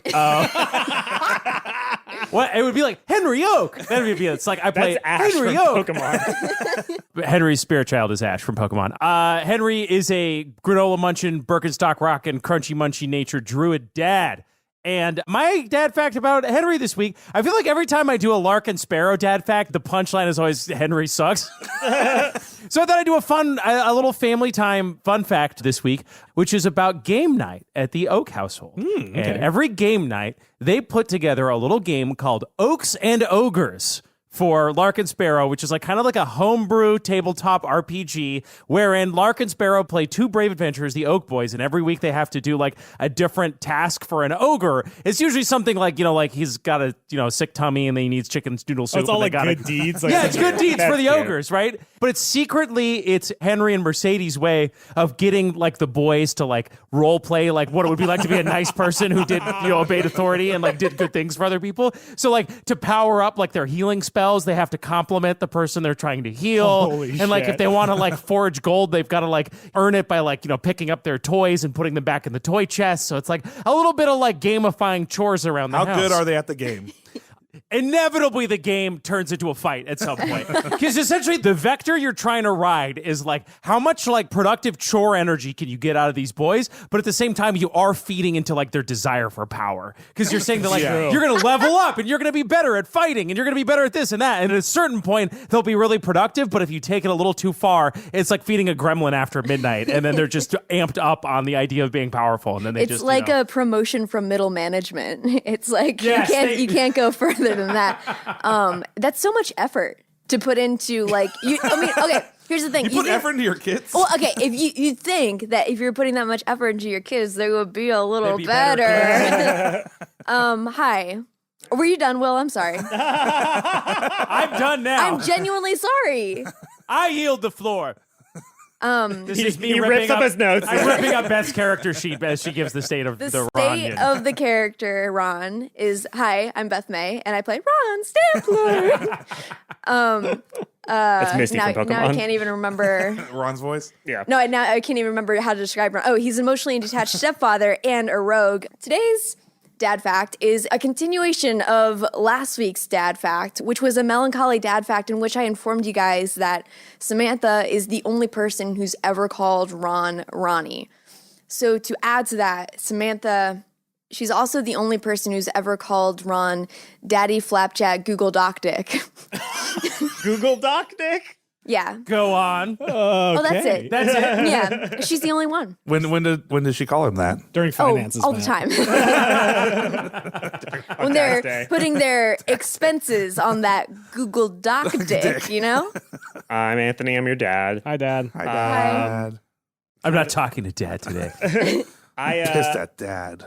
So my dad fact is, I don't think I mentioned this in the Talking Dads about the second to last episode where all the moms kind of died, but there's only one edit I made. I basically, all the letters that the dads got were a first draft except for Henry's, which had one edit that I made where she had a line where she said, like, I can live knowing that I have no regrets. And for a long time, I had a parenthetical where she said, except for that time we had unprotected sex with those two hitchhikers in Madrid or something. But then I was You should have like, left that in. I was like, that's a lot to put on Will's shoulders to like tear up and then also say that midway through. Hey, so I deleted I it. had to get choked up saying Universal Studios No, Hollywood. It was great. It was great. But no, that's still canon as far as I'm concerned. Welcome to Dungeons and Daddies, not a BDSM podcast. Most of the time, a Dungeons and Dragons podcast about 4 dads from our world flung into the Forgotten Realms in the quest to rescue their lost sons. My name is Freddie Wong. I play Glenn Close, the rock and roll bard of the group. This week's Glenn fact, you'll note the plum and vigor to which Glenn attempted to acquire a DJI Phantom. It's because Glenn... Freddie's a huge nerd. It's because Glenn puts it on his list every year for Nick to buy him, but Nick never does. For Nick? Yeah. To buy him like a $500 drone? His 7th grader? Wait. So he, okay. Yeah, because he's like, hey, you know, what'd be really chill is if you got me a drone and we could fly it. And he's, you know, he just put it on. Where does he think Nick is going to get the money for this? He has a very skewed idea of how like allowance and selling laser pointers works in like middle school. Like he was like, oh, can't you like sell laser pointers? He must be selling laser pointers or something. I mean, how's he getting all that weed? Am I right? My God. It's so nice that like you come in every once in a while to remind us that Glenn is objectively the worst dad. Yeah, I'm all sitting here like, oh, you know, but he's like a widower. That's sad. You're like, no, fuck Glenn. When he's not plying his kid with illegal drugs, he's asking his kid to buy him expensive toys. I think and not decriminalize drugs taking him now. to- Yeah. For Excuse 7th me. graders? Excuse me. You think for Decriminalize. 7th graders weed is legal? Decriminalized. It better be otherwise. Glenn is like one of those brand ambassadors who like, I'm not asking for anything for my birthday this year. I do have an Amazon wish list. If you want to check it out. I think Glenn emailed his son his Christmas list while he was at Disneyland without him.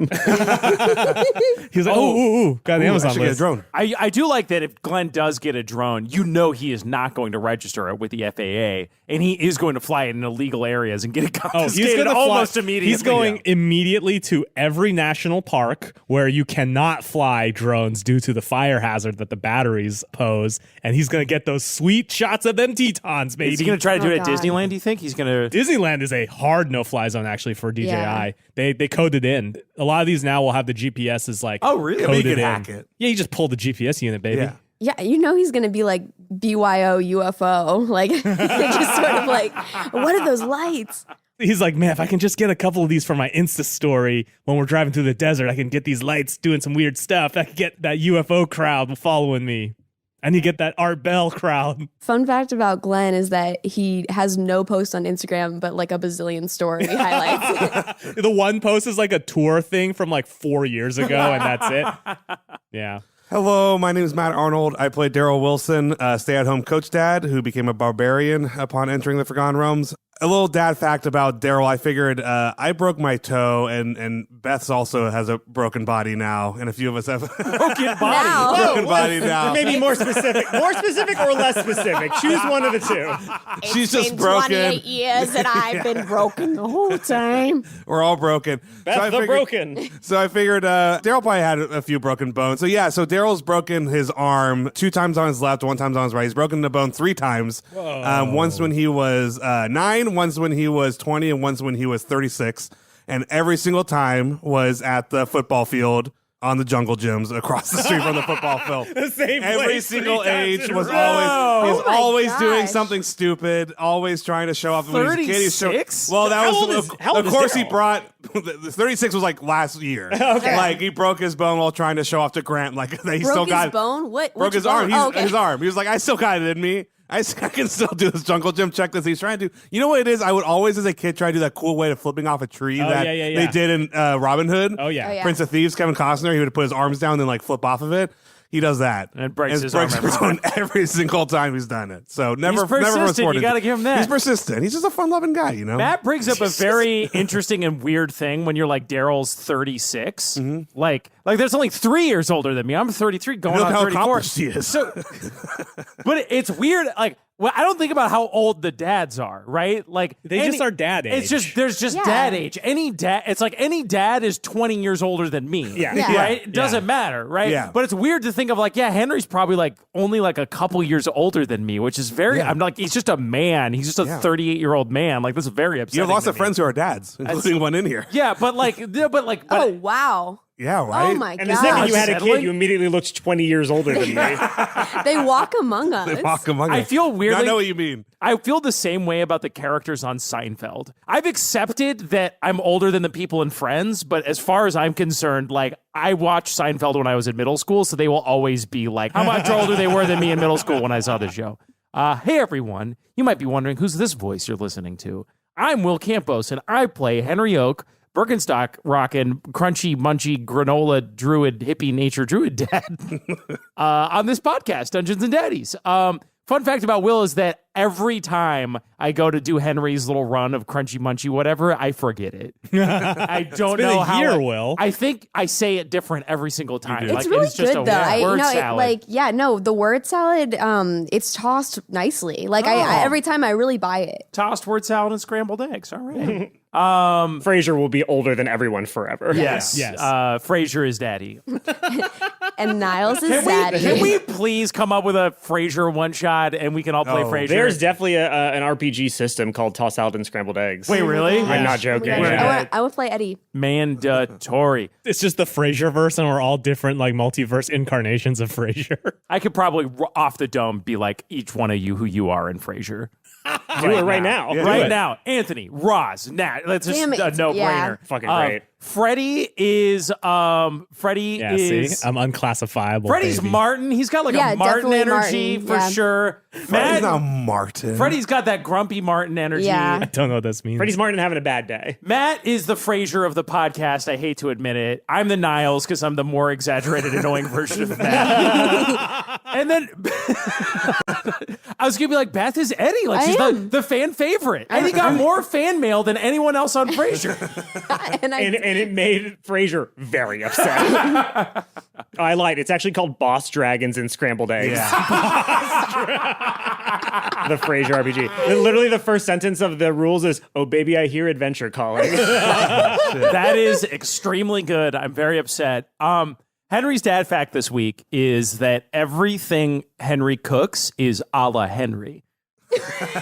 Like whenever he makes it, it's like, hey, here's mac and cheese a la Henry. Does he do like a Henri a la If Henri? it's French, if he does, he would never make escargot. he But hates if he makes, he has like a vegan escargot that's like, I don't know what's like, it's like tempeh with like At a certain point, it's just like, isn't that just like tofu with a shitload of it's butter? tofu. Yeah. No, with margarine because it's not butter either. Oh, you're It's right. vegan. Shit. And it's just wet tofu. escargot a la Henri. But So it's just wet tofu with seashells. Wet tofu that looks like a snail sounds appetizing. wet tofu that looks like a snail. If he's making something that already has an a la in it, there can go a couple different ways. Like if he was going to make vegan chicken a la King, it'd be vegan chicken a la King a la Henry. Ugh. But if he was making apple pie a la Mode and he made the apple pie, it'd be apple pie a la Henry a la Mode. Unless All right, I'm done. We're he done. also made the Fuck ice this. cream, in which case it would be apple pie a la Henry a la Mode a la Henry. Oh. And because Henry made it, it's a lot of germs because he never washed his fucking hands. Yeah, I've stated canonically. How dare you, sir? I've stated canonically on this podcast that Henry Oak washes his hands before he cooks food. It's one of the 7 times he washes his hands. I yield the remainder of my time. Thank you. We're doing a roll call here. Hi, my name is Beth May, and I play Ron Stampler, emotionally detached stepfather and rogue. Fun fact about Ron this week is that, like many dads actually, Ron's signature, his legal signature, looks absolutely nothing the fuck like his actual name. It's just maybe like an R that could be a K, and then a couple of like hard squiggles. hard squiggles, hard heart monitor squiggles, and that's his signature. How hard is Ron's signature to forge? Like, Oh, it's extremely easy. I feel like if anything, Ron forges his signature off of Terry's. Like Terry Jr. is so good at forging Ron's signature that's how Ron learned how like to do when it. Ron signs a permission slip, the Yeah. teacher's like, you didn't sign this. And he's like, oh shit, I gotta get Terry to sign my signature so it looks more like my previously signature. I think he just wrote the word Ron and that was it. But yeah. Hi, I'm Anthony Burch. I'm your dad. Hi. Hi, Anthony. Sorry, who are you again? I'm your dad. I'm your Oh, father. I'm mad at Dad today. Why are you mad at Dad. dad? He took away one of our favorite toys. Oh, Scam Likely? Likely. Yeah, that's grown up, baby. You enjoy a thing for a while, and then life just takes it from you. You got to deal with the Not void. happy. Your new toy is the Scam Likely shaped hole in your heart. Anthony's like gritty God of War dad these days. You know, he's gonna like make us kill a deer in front of him. You know, it's life, boy. Pretty much. Yep. Welcome to our fun Dungeons & Dragons podcast, where if I see you like somebody too much, I will get rid of them. Welcome to Dungeons and Daddies, not a BDSM podcast. Most of the time, a loose Dungeons and Dragons 5e podcast about four dads from our world flung into the Forgotten Realms in the quest to rescue their lost sons. My name is Freddie Wong. I play Glenn Close, the rock and roll bard of the group. This week's dad fact for Glenn, probably appropriate, seeing as we've now met Glenn's dad, Bill Close. Who was Bill? Little Bill Close dad fact. Bill was a session musician working out of Nashville, basically getting in on any sessions that he can. So as a result, not really around. So he and Glenn both referred to the house during the high school years as the crash pad. The crash pad. The crash pad. So he had like that kind of vibe with his dad. Yeah, 100%. Now, is Bill also a descendant of Meryl Streep, or is that on the mom's side? I would assume it's on the mom's side. Yeah, I think that's what you said originally. That's what I think so. Meryl Streep is in reference to our prequel optional campaign. And also the actress of Kramer versus Kramer. Hello, my name is Matt Arnold. I play Daryl Wilson, a stay-at-home coach dad who turns into a barbarian when he enters the Forgotten Realms. A little dad fact about Daryl. I just saw this second, so see how this goes. Daryl's favorite soda. Favorite soda. I can't is wait. His Soda Stream version You're fucking kidding me. Get out. of Coca-Cola. Get the fuck out. What is it called? Please. Shit. It's called Daryl's Pop. D-Pop. It's called D-Pop.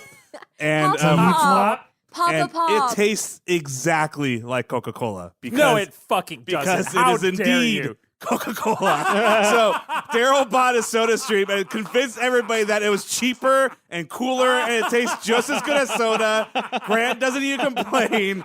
And he spent weeks. Oh my God. He spent weeks trying to make his own version of Coke that always tasted terrible. Then one day he just gave up, and instead of admitting he was wrong, that Soda Stream's stupid and more costly than just buying soda, he just buys Coke, puts it in his Soda Stream. The fucking and everybody, long con. Yep, the long con. I'm pretty sure everybody knows at this point, and they're just giving him the benefit of not telling him. The lies and deceit in the Wilson household. It's just like this delicate balance of cards. Also, the audacity of having a dad-based pop and not calling it Papa's Pop. Like, I like. It's Papa's Pop. It's Papa's Pop. It's Papa's Pop. Thank you, Beth. Papa's Pop. Trademark Beth May. TM. Joke by Beth May. Papa's Polar Cola. Because it's ice cold, baby. And it's He like, draws like a little polar bear on it. yeah, because it's like the Coca-Cola polar bear. Yeah. And like, Daryl, this is just like. I have so many questions. You can't about stop. this. You can't stop once Papa pops. Where does he recycle the cardboard? Does he have to like keep it in the car and like smuggle where it is away he? outside Yeah, the how house? much soda do people Daryl's drink? got that garage, refrigerator with yeah. meat and stuff in A there. dad's And that's staple. where he's got like 2 liters of Coke like hidden underneath like slabs of meat. So what if Pulls someone out. else wants to make it in the Soda Stream?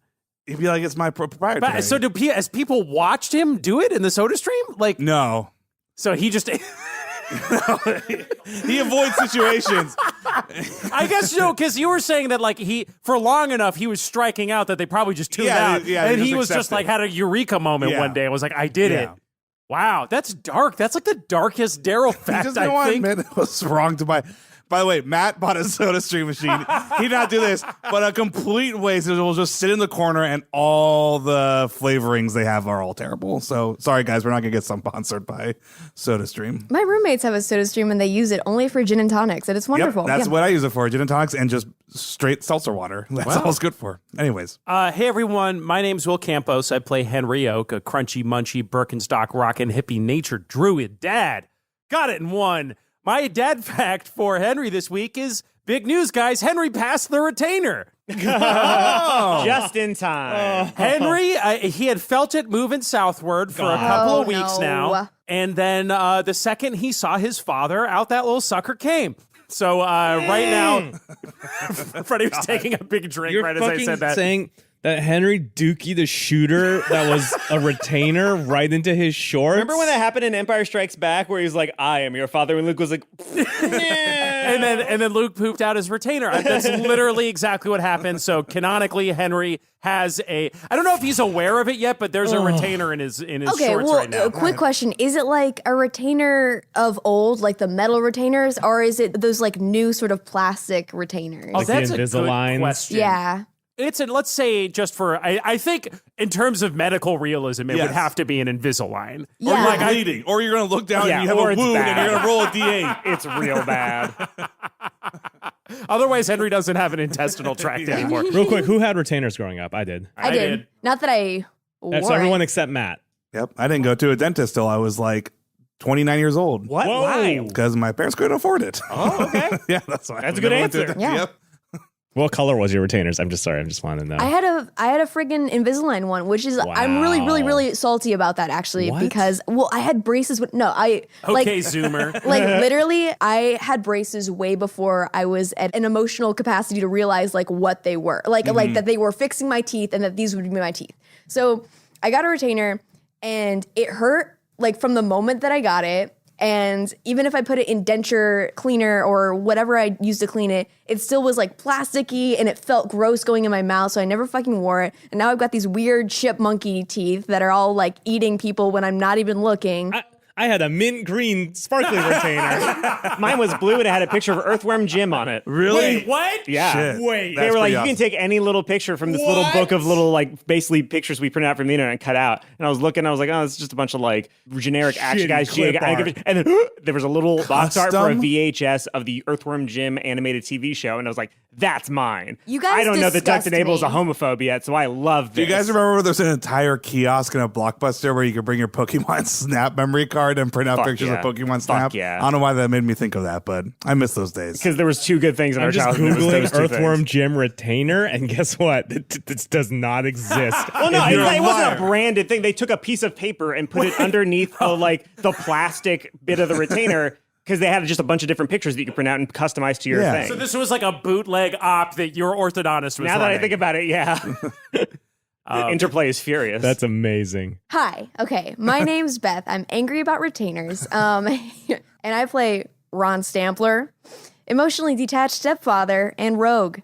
Fun fact. Actually, no, it is not a fun fact. It's just a fact about Willy, Ron's father, Willy Style. Willy was a traveling salesman who specialized in fishing gear. May have heard me, Beth, say that Ron threw up trying to gut a fish once, and it really sealed the fate of his father's respect for him or lack thereof. And Willy died by drowning when he used a fancy lure to catch a huge fish, and then it pulled him overboard. Dang. Yeah. Was it like a famous fish? Like No, I mean, general? Sorry, like, Matt. Go ahead and name Was it one. fro- Go ahead was and it just name Nemo from one. Finding No, Nemo? like of the town. Like, it was like a huge fish, and like in The Simpsons, they have an episode where it was like the general, and like they're like, oh, catch the general. Anyways, it was Serenity. there you go, Serenity. Whoa. This is such like everybody. the Matthew McConaughey movie? Yes. Holy shit, Literally, what a pull. if you watch one movie for the rest of your life, make it Serenity. You will not regret it. It is the stupidest, most wonderful movie I've ever seen in my entire life. I'm Anthony Burch. I'm your dad. No, you're not. We have dad. real dads. We just met them. No, I'm the dad you want. Those are the dads. Those are bad dads. I'm a good dad. Your dad versus the dad you should be worried about? Is that how the game goes? Be the dad you want to see in the world. I don't have a dad fact. I don't have to do a dad fact. My dad fact is that I knew that these dads would be the big bads. Big bad dads. That's fun. Wow. Big That's bad fun. dads. I knew they'd be the. Were they a big bad voodoo dad? Oh God. And we're the lads of the big bad dads. You're the big bad dad lads. And you knew that. literally since the inception of the podcast. Wow. We're all going through our emails being like, because you had asked us what's our relationship with our dad's life. We should have seen that coming. Mm-hmm. I mean, I figured it was a pretty good cover story of like, oh, I can't understand you as characters unless I understand, because all of us are just, an amalgamation of the traumas that our parents and authority figures have sort of slapped us with. So like, it was a better way to understand how to do dungeons, I guess. Yeah. I lied. Welcome to Dungeons and Daddies, not a BDSM podcast, occasionally a D&D podcast about 4 dads from our world flung into the Forgotten Realms in the quest to rescue their lost sons. My name is Freddie Wong. I play Glenn Close, the rock and roll Christmas cover band bard dad of the group. And this week's Glenn fact, you guys ready for this? Yes. Give it to me. In the long run of ways Glenn has embarrassed Nick as a father, Glenn has a fairly popular OnlyFans account. Now, for those of you, I'm noticing that it's blank stares from across the room here. OnlyFans, basically it's paid Twitter. And I remember when they first started. I wish. When they first started, they were like, we're going to get influencers. We're going to get all of these types of different people to like get their super fans to pay for their things.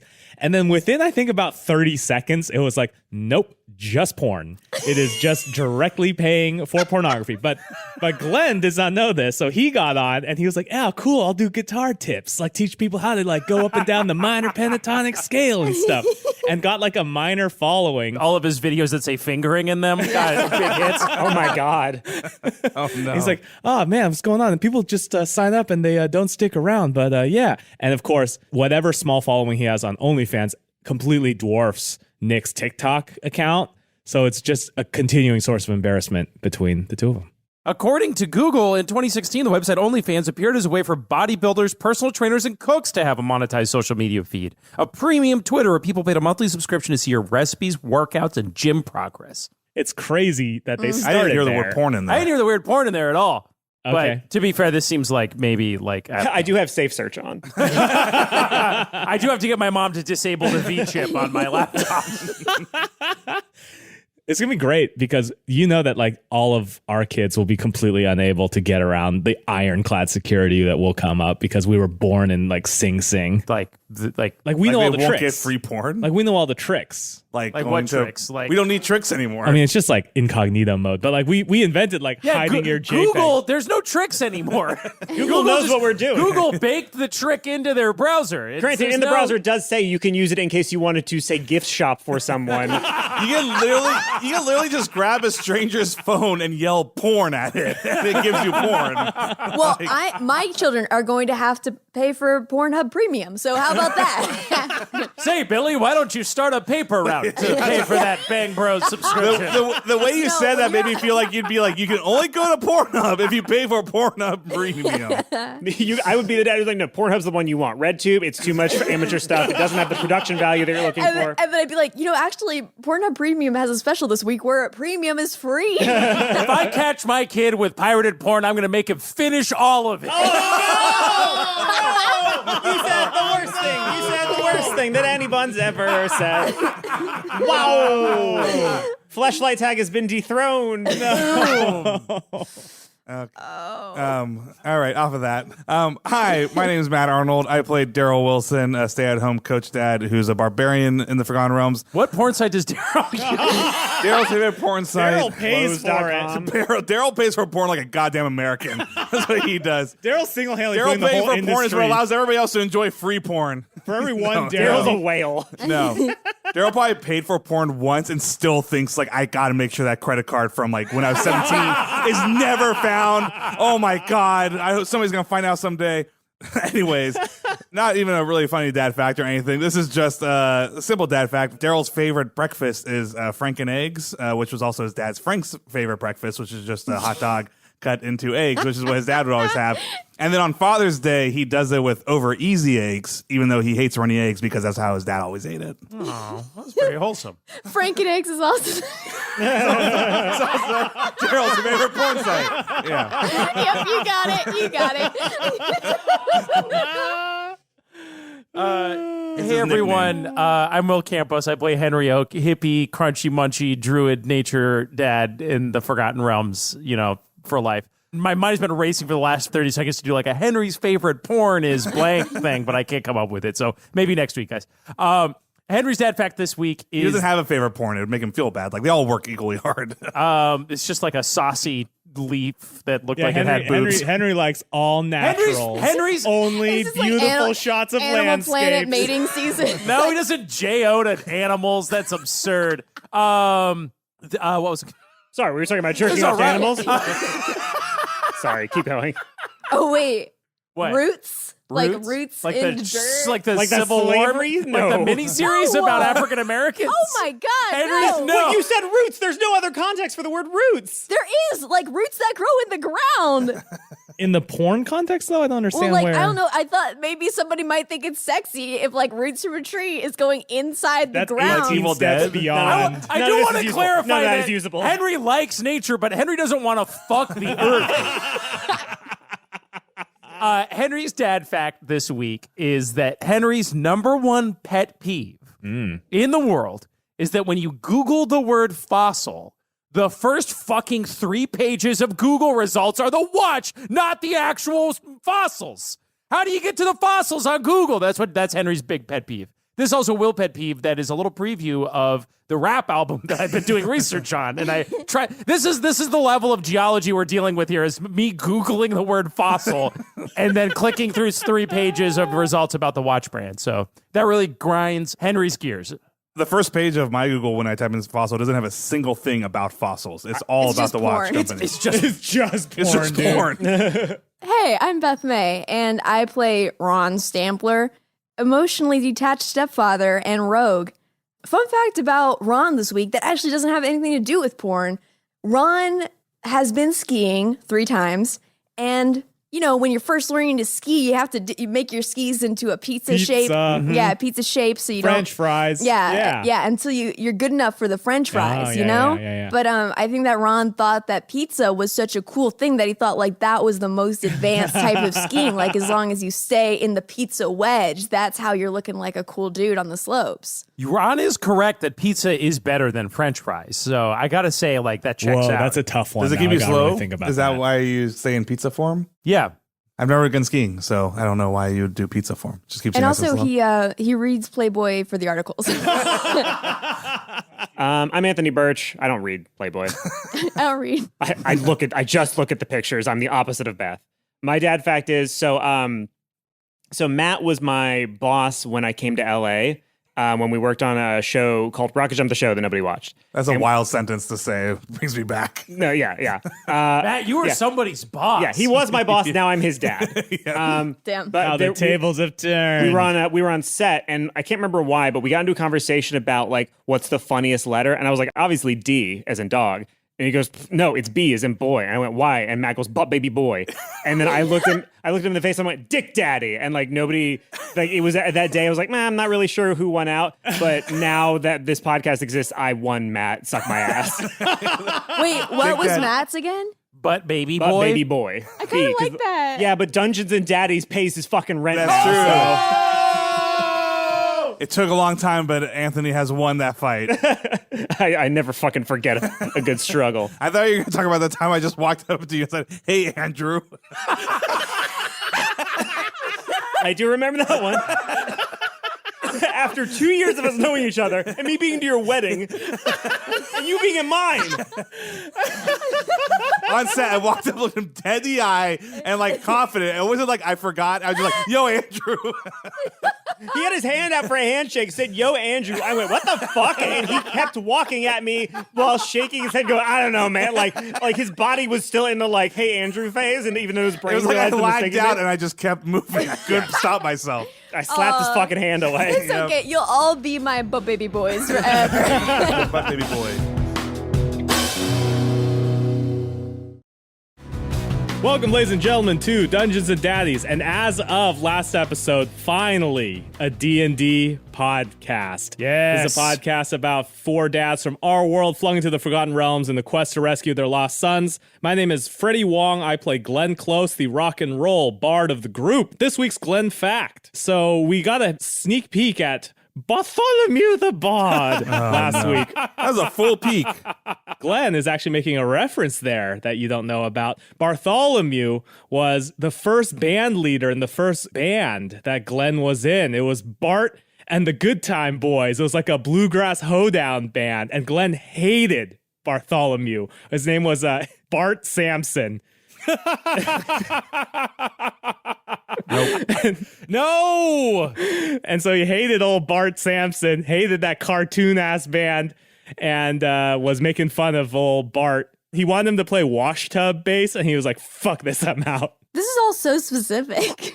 Bart specific. Sampson. I want to learn more about Bart. Bart seems like a cool dude. We may learn a little bit more if Glenn needs to bring out the old, what Glenn thinks of when he thinks like traveling bard asshole. I was hoping you were going to name your bard Balthazar, which I feel like is what Shakespeare always names the bards in his plays. It feels like Glenn didn't read any of that shit when he was in school. Are you kidding? there's always a moment in a Shakespeare play where somebody turns to Balthazar and is like, Balthazar, drop me a fat ass poem. And then like Balthazar sings like a poem and it's like a whole thing. And then like in high school, I have to write an essay about the poem. And Which play? Like, I think there might be a Balthazar in like Merchant of Venice, but I know for sure there's one in Much Ado About Nothing. Oh. That's like my main Balthazar. Nice. That's the Balthazar Famous I stand. Shakespeare, Balthazars. Oh, he's also in Romeo and Juliet. See, he's kind of like the Nick Fury of the Shakespeare universe. There's a Balthazar in Merchant of Venice, Much Ado About Nothing, Comedy of Errors, and Romeo and Oh, Juliet. come on. He's like Stan Lee. Is that the same Balthazar, or is that like Anthony always using the words names Jimmy and Ellery for every single character? Is it the same character, or is it just Shakespeare It's just for ran my out of working names? drafts. Just because you read a horror sex comedy where Ellery ripped Jimmy's dick off doesn't mean that it's canonically the characters from VGHS. It's a really good sex horror comedy too. Mamma It is. Mia. Yeah. Mamma mia. no one All will right, ever see it. Hi, my name is Matt Arnold. I play Daryl Wilson, a stay-at-home, very much so stay-at-home coach dad. Now, who turns into a barbarian once he enters the Forgotten Realms. Just because I'm so excited to play fucking Dungeons and Dragons, I just keeping it simple here. Just that Daryl's favorite ice cream is Rocky Road.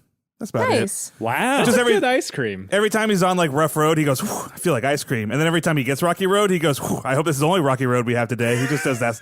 He just, he just Hope I don't constantly- get a just flat constantly- eating this ice cream. But it's like a full meal for ice cream. What is your favorite ice cream? my favorite ice cream? The opposite. I hate Rocky Road.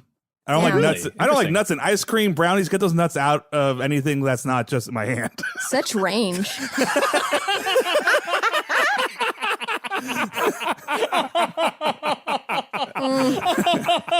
Very good. Very good. Well done, Matt. When Daryl eats Rocky Road ice cream, does he go like, ugh, this is going to go straight to my shocks? No, but he didn't come up with that, but he overheard another dad say it, and then he uses it all the time. That's He loves very it. good. I do like marshmallows and stuff. I'm a fan Oh, of I more love marshmallows marshmallows. and stuff. Yeah. I'm a subtle mallow fan, you know? I can't have Subtle too mallow. much marsh, but a little bit of mallow. Mellow You mallow. know when you see those like $5 like homemade marshmallows that are just like 4 marshmallows that Custom are like a cube, and you're like, who buys those marshmallows? Oh, that's me. I buy those marshmallows. I like marshmallows. All right. The gourmand. Hey everyone, I'm Will Campos. I play Henry Oak, the granola munchin, Birkenstock rockin', hippie nature druid dad of the dads. And my dad fact this week is good news, guys. I have been putting all of my time in social distancing to, remember like we talked about last week, I've been thinking long and hard about what Henry's favorite porn is. Are you ready? Oh no! Wait, how much did you do a lot of research? I did a lot of thinking and a lot of research. A lot of hands-on research. and he needs a place to stay now. Cherish just kicked him out. All right. So Henry's favorite porn is world peace. So allow me to explain. I don't All want you of to. Henry's sexual fantasies start with world peace. It's like, all right, well, first things first, world peace, right? Because that's you gotta like start there. Because then everyone's all like laid back and they're, think about how much Holy more fuck. sexy and uninhibited we would be if there was world peace. So of course for Henry, that's where all of his sexual fantasies start when he's Yeah, I misheard that as world peas. No. well, that too. No. It's like wrestling in a tub of Jello for just- vegans. What? Oh. It's a big tub full of just world feel like- peas. I just No, feel no, like, that's not what he was saying. Oh no, that's not what I was saying, my friend. No. You were giving him too much credit. I don't know. I don't get it. What? As in a verb, not as in a noun. When you listen to this later, Will, you're when gonna you really see it, your slap your shit knee. breaks. You're really going to wet yourself. Well, like, I just feel like it wouldn't be the right time. Like, say that, like, there was this happy ending and the alien invasion was avoided. It, like, wouldn't be the right time to just get, like, fucking a raging boner. Like, No, but it's like the world is just so much more mellow. You know, like I imagine Henry always pictures like a Star Trek Gene Roddenberry-esque vision of where everyone. Yeah. Rods and berries, baby. Yeah. Anyway, that's Henry's dad fact this week, and I'm sticking to it. Hey, I'm Beth May, and I play Ron Stampler, emotionally detached stepfather and rogue. Fun meta dad fact this week, not as interesting maybe as everybody else's dad facts. Yeah, Rocky Road is pretty interesting. Yeah, it was like, I don't know, yeah, I just yearn for that amount of interest. Somebody on Twitter, where you can reach me at Hey Beth May, asked me. Always be plugging. Yeah. Like, comment, subscribe. Asked me if Willy, Ron's father, was related at all to Willy Loman of Death of a Salesman, and that is exactly it. My Nice. little Oh, pretentious wow. Very theater good. mind was like, the whole traveling salesman thing, Willy Stampler is based off of Willy Loman, and I don't think I've actually read the play all the way through, but yeah. That was far and away the most interesting dad fact, by the way. Wow. Well, fuck me, Matt. Jeez. I said interesting. I like to think I didn't say made Will's funniest. more interesting, if you know what I mean. Anyways. I'm still confused about what world peas means. I don't get it. Urine. What, like he whirls his pee? The world entire pees. world Or urinates pees on like it. into Oh. his mouth and shit, you know? Yeah. The world peas.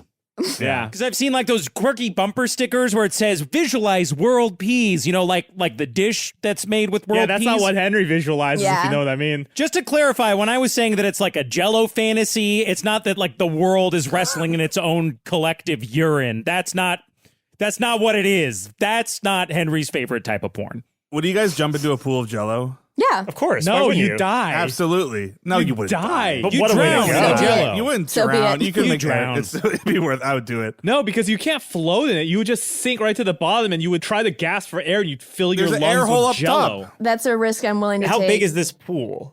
Olympic. Like not Olympic. That's like a Olympic. football field. You know, like an outdoor pool, like a pool. an outdoor pool. A neighbor would have. No, yeah, you would. That I tells guess you I've never had a pool. And your neighbor is definitely Michael would Phelps. Neighbor would have a die pool. unless you could somehow reach a ladder inside. No, you would die. But what a way to go! Yeah. You just walk up to the shallow end. You'd have to fight your way through the Jello Yeah. to get there. I know what I'm doing on TikTok. I'm Anthony Burch. I'm your daddy master. Hello, Dad. Hello. Yeah, I don't have any fun dad facts. Life is weird. I have no facts other than I'm currently sitting in my closet. Did you miss us? You want to play? missed- You ready? Everybody ready to I play? hate that pause. Ah, damn. Just breezed right past that. Interesting. Devastating.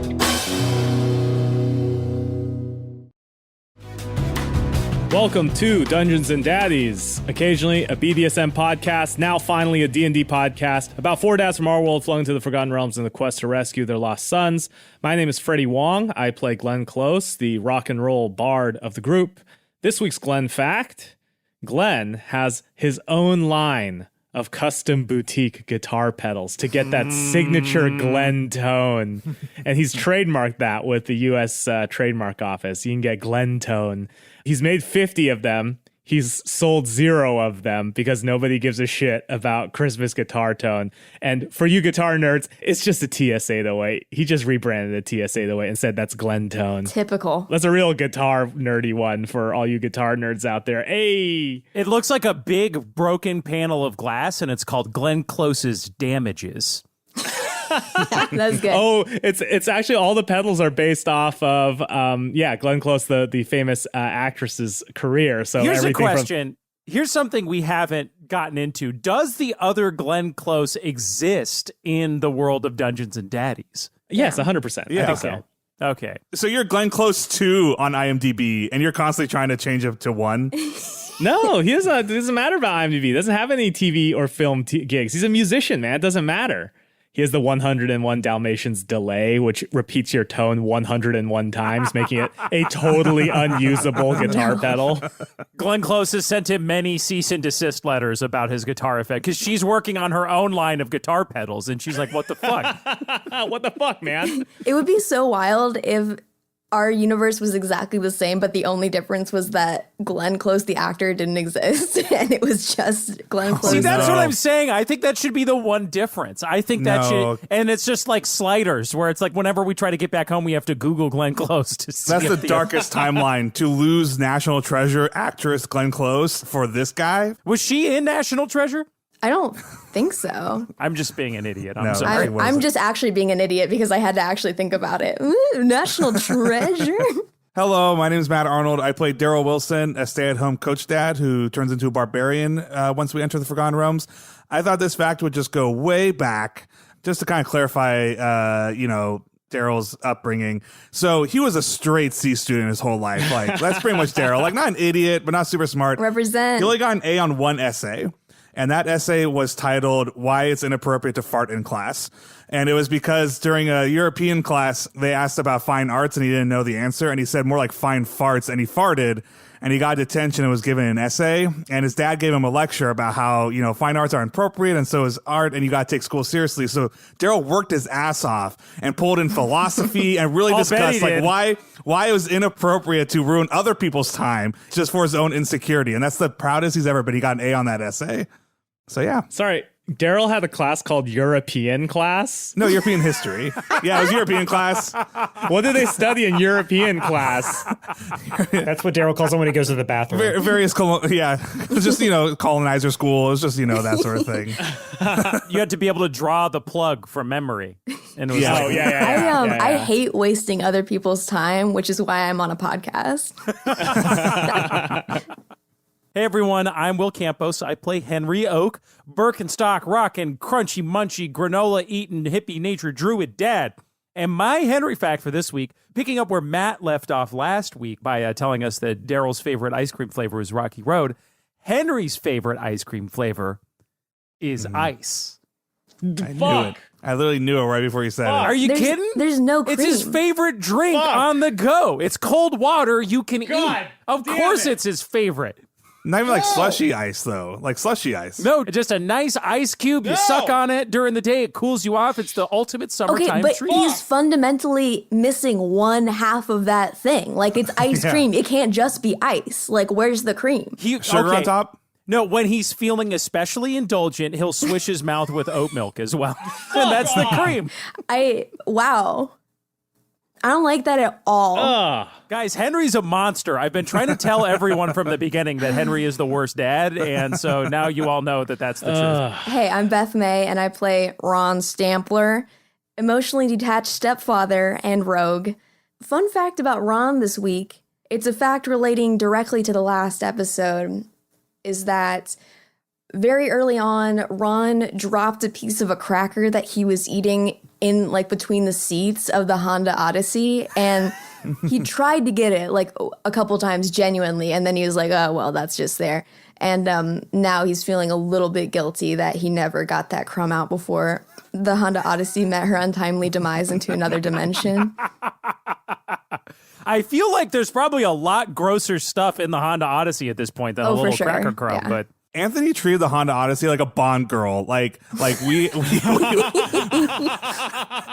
had the sex scene, and then he just fridged her and killed her. I couldn't believe it. She's not dead. She's back on Earth. She got home. I don't know why everyone's talking like we killed the Honda Odyssey. True. No, you had the more important scene than the sex scene, which was the I have feelings for you and this is now emotional scene, which is nobody gets killed quicker than a Bond girl he has any positive emotions for other than lasciviousness. This time I really care for you. The Odyssey was Ava Green. Let's walk into this bad guy base. Yep. Hey, let's go into this hotel that's sinking in Venice. You want to just hang out here? What are you doing? That whole section.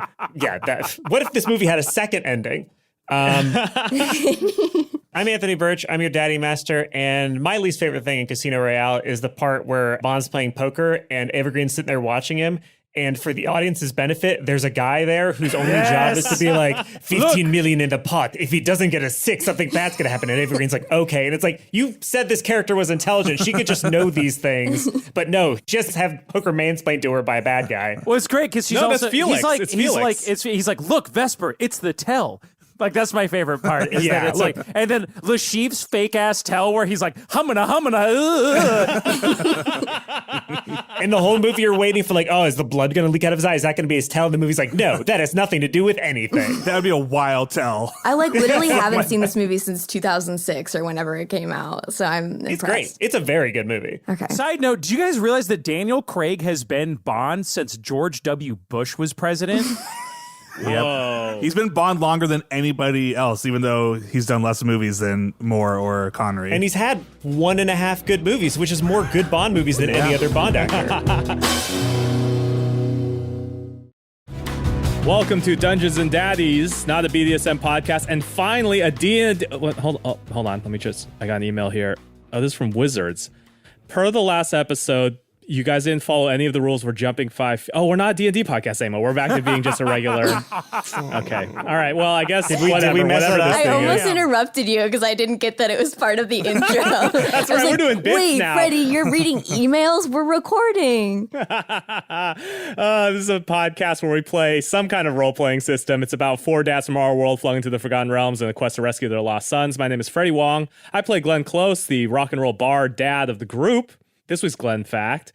Glenn, as you know, is a bit of a stoner, a bit of a pothead, and you know that he has attempted that hydro, that sticky icky, grow it at home because he wants to control the strains. He has this idea of like making his own strain of the sticky icky of the Kush. Mm-hmm. It's too bad because I was like, 101 Dalmatians is a good name for a strain of weed. He's never been able to do it. Because little does he know, it's important what light bulbs you use, and he doesn't understand that. And he's too proud to like Google how to properly hydro. So he's just like, it just doesn't work, huh? Oh well, it must be the water or something. No, he's wrong. It's just like he's not using the right light bulbs because he's kind of an idiot. All right. Dang. Okay. My dad fact is pretty similar. It has a lot to do with gardening as well. So, hi, my name is Matt Arnold. I play Daryl Wilson, a stay-at-home coach dad who becomes a barbarian in the Forgotten Realms. Just a really quick, simple dad fact. Despite what Daryl looks like and kind of his general persona, he is, let's just say, he takes care of himself down there. A lot of manscaping. Oh, no. Daryl's All right. Good for him. Very, very well groomed. Okay. Oh, man. Are we talking like That's a it? design? That's the whole fact? He just takes care of himself down there. High speed, low drag. I was thinking it came from like a white elephant at like one of Carol's work parties, and like he got like a grooming kit as a joke. One day he was just like, in the bathroom, he's like, let me just see how this thing works. It just got really, he's like, it looks great down there now. I'm really into this. And Carol liked it. Okay, And, I have a question. So has he been manscaping during the whole Adventure? Yeah, adventure. No, it's really itchy down there right now. Okay, well, you know how you watch like The Walking Dead or Lost and stuff like that, and it's like these people are walking around with like bullet wounds, open bullet wounds, but somehow the women are finding time to like wax their legs and shave their armpits, and I'm just like, I'm sorry, what? Or well, even the buff guys, they got that V. And it's like that V's not showing when there's a whole lot of hair growing, that's for sure. So I don't believe that at all. Yeah, nobody gets periods in the apocalypse. The V. Yeah. Maybe Daryl will find some time on the adventure to clean up down there. No, please no. Has Daryl experimented with like a topiary approach? Like, is it like a nice sphere of, you know what I mean? I'm not going to go into the details of what he does down there. That's just for Carol's eyes only. But, he takes care of himself. Stay tuned, though. Stay tuned. I have so many follow-up questions. Are we talking shaved? I'm Are we really talking thrilled to see the trimmed? fan Are we art talking... after this. No, No, please don't. Please don't. You have said it, Beth, and now it exists. What's the rule? It's like Rule 34 or whatever. Rule 34. Yeah. This is rule. Yeah, it's that you can find exactly the shape of everyone's Ding-dong. downstairs ding-dong pubis, like, and the shape thereof. That's not Rule 34. It's weird how much that's a huge part of all fan art depictions of like fictional characters. Like Sonic's got a big old fucking bush, like a big old what is blue going bush on? down there, dude. Yeah, Freddie would know. He's looking all the time. Anthony is so Can we stunned. cancel this podcast? Is I'm this sorry. quarantine or is this Yeah, just what's Freddie? happening? All right, fuck it. Freddie brought it up. Freddie, are you implying that Sonic doesn't have fur? He has pubic hair around his genitalia?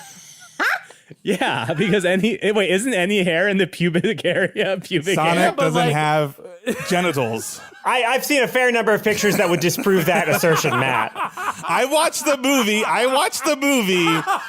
and Jim Carrey, talked about breastfeeding, but there was no mention of Sonic's genitals, and you saw him like 360. Sega censors it, but the original art, if you go back to the woodblock prints, like the Japanese woodblock prints, Sonic's got a big old fucking sausage down there. In the Cave of Forgotten Dreams, there's an illustration of Sonic going fast and shaving his pubes. On that note, I'm Will Campos. I play Henry Oak, hippie, munchin, Birkenstock, rockin', crunchy nature druid dad.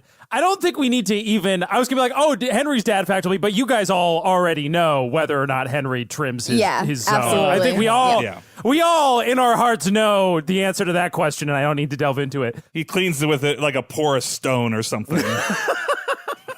He just like fucking hits it with the pumice. Yep, that's right, it's pumice. No sensitivity left whatsoever. He wasn't circumcised, but over the years. Oh, no. What does that mean? Guys, come on. What does that mean? Slowly Together. Get Welcome it together, to the Dad. series finale of Dungeons and Daddies. Will, do you have an actual dad fact? Because I'm going to go. I'm going to get this podcast back on track. Okay. All right. Thank you, Beth.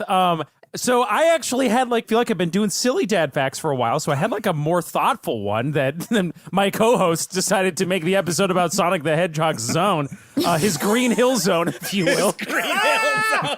His Green Hill Zone. Oh, no. My dad fact for Henry this week is, so I think I've mentioned on the podcast before that Henry is a teetotaler. I don't know if I've talked about it specifically, but he does not anymore partake in anything hallucinogenic or mind-altering. And I'd like to tell you why, and it's because of the last time Henry did that. He was a young man in his early 20s, and he did, let's say, a mind-altering substance and woke up in the middle of a forest that he had never seen before. He couldn't recognize it. He was completely naked. And Shaved. Done. I'm done. Sorry. You look at the Zoom camera, you see me walk away, and she never comes back. he wandered the forest for probably about 3 or 4 days before he found anyone. 3 or 4 days? He was just basically starving, dehydrated, exhausted before he was found by 2 hikers. One of the hikers went up to him and said, "What's your name?" And he said, "My name's Henry." And she said, "Hi, Henry, my name is Mercedes Oak Garcia. Let's get you to a hospital." And thereupon, Henry said, "Oh my God." Wait. She said, "I'm Mercedes Oak Garcia." Woo, that lady knew what she wanted. Blowing this dad back so hard. No, it's good. It was Yeah, the future. she called her shot. The ultimate flex. No, she said, I'm Mercedes Garcia. Thank you for catching that, Anthony. So my mentions In that won't case, I'm explode Beth after Maybe this. Jordan. No, that's impressive. She saw one glimpse of your naked body and was like, "I'm marrying that man." That's mine. Anyway, Henry passed out very shortly thereafter, and when he woke up in a hospital bed a couple weeks later, she was there, and they've been together ever since. Wow. Yeah, what a that's fact. cute. So there That's you go. beautiful. Hey, I'm Beth May Gyllenhaal. And I play Ron Stampler, emotionally detached stepfather and rogue. This week's dad fact for Ron, I alluded to last episode, and what I guess listening back was it sounded like it could have been kind of creepy, but I said that Ron was arrested at one of Terry's soccer games, and the reason that he was arrested was for stealing the corner flags of the field. He just thought it would look good in the yard, and so, and then Wait, that's an arrestable offense? I think it is when Ron does it, because if the ref is like, sir, you actually can't. Hey, can you bring that back? No, I found it here, and it's a field. It belongs in the field at my house. Also, oh my God, is known as Ron a a yard. sovereign citizen? Free state of Ron. That you reminded me that my favorite sound in the world, I've told Will and Matt this, but my favorite sound in the world is the word "sir" repeated 3 times in increasing urgency. Because it means that shit's going down and someone is helpless to stop it. So specifically it's sir. Sir? That is the funniest sound in the world. If you hear that in the I used wild, to hear that all the time when I was an intern at a production company. I had to do a lot of runs, meaning I had to park in a lot of illegal spots, and I would just hear, "Ma'am, excuse me, hey, You can't. You cannot. Ma'am. Sir. Hi, I'm Anthony Burch. I'm your daddy master. And my dad fact for this week is that there's a Sonic 2 level called Chemical Plant Zone, which is definitely above the Green Hill Zone or surrounded by the Green Hill Zone. Actually, no. Okay, here's my dad fact. So this is a real conundrum that I have. And at any point, you can tap out if you don't want to get real with me. So just let me know. Fuck, Okay, all right. I got my hand on the buzzer. Okay. So I have 3 cats. I love them so very much. I'm out. And one of my cats... Will's out. Will's out. He just left. One of my cats, Wingdings, for a long time, we didn't know how to, like, show her some sort of affection that she liked. Like, one of my cats really likes being petted on the face. One of it likes being petted on the back or whatever.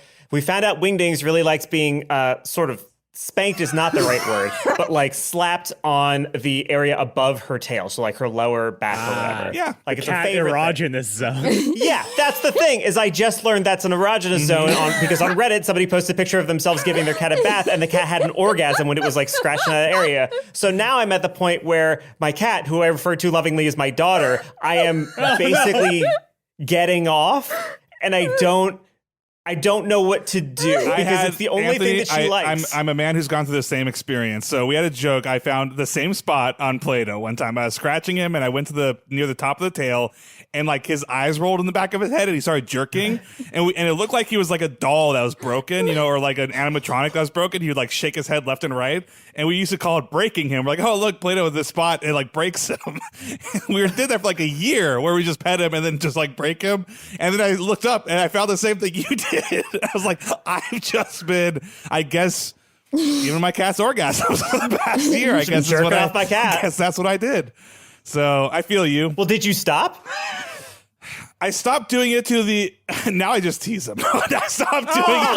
Is that better? No. I stopped doing it to the extent where he would break. So if you want to call it. He's just giving him So blue you're balls. edging your cat? Well, what are you doing, Anthony? It made me uncomfortable. So yeah, I try not to. Your hand accidentally touches that part of the cat's body. I am very blessed in that I have the most asexual cat in the world. She was born a 6-year-old woman with no interest in anybody except for me. And we're in love. And that's perfectly fine. I don't know what I'm going to do. Well- Just you do you, Anthony. Nobody will judge you. You do your cat. I mean, you know? maybe I'll marry her because then it'll be okay under the lies of the Lord or something. We've taken an interesting turn. I know. All right, well, This that's podcast. D&D. That was D&Daddies, everybody. Anyway, Goodbye. Yeah, enjoy the episode. Welcome to Dungeons and Daddies, not a BDSM podcast, not really even a D&D podcast. I figured it out, folks. It's a true crime podcast based on the things that we say. Yes, real crime junkies know. This is a D&D podcast kind of about 5 dads from our world flung into the Forgotten Realms on the quest to rescue their lost sons. My name is Freddie Wong. I play Glenn Close, the rock and roll bard of the group. This week's Glenn fact. Everyone remembers the contentious war of PlayStation versus Xbox. We all were on different sides of those battle lines. As if it's not still going on, Freddie. That's true. But Glenn Close was well aware of that, and he never understood what the big deal was because you just get both. I don't get it. And then people are like, Glenn, you're an adult. This is not a war between adults. This is a war between children and teenagers. Did he bring up this point with Nick while not buying Nick either console? Oh, no, Nick definitely had both. 4 consoles. If you think Glenn Close wasn't hooking Nick up with video games in lieu of parenting, then Yeah. you have not been paying attention. That's very true. Fair You got enough. him one of the like pirated Xboxes or the like jailbroken ones that have like every SNES game on there. I got one of them hacked PS2s that let you. I actually did have one of those. It was a great investment. Anyway. Hi, my name is Matt Arnold. I play Daryl Wilson, a stay-at-home coach dad who becomes a barbarian in the Forgotten Realms. Quick little dad fact about Daryl, or I guess it's also about Grant. So Grant's nickname is Shooter, and he got that also at the same time that Daryl was banned from sharing YouTube videos anymore or any videos with his kid. What? So Grant, I'm sorry? I'm dreading the end of this dad so Grant was having his soccer friends over, and they're doing a little YouTube party, having a good time. And Daryl's like, "Oh, here's a funny ass video. I'll show you guys a funny video." And he pulled out one of the first videos he had on his phone of his kid, which was when he was changing Grant's diaper for the first time by himself without Carol. Grant shot shit across the entire room, and Daryl started laughing. He kept that video, so he showed it to all his friends, and now all his friends call him Shooter, and he's banned Wait from a the show. second. I'm doing the math on timelines as to when people had cell phones with video cameras on them and 12 when years Nick ago? would have been born. And then Daryl had that phone. He has a Nokia. None of this adds up. There It are was a video ripples in the camera.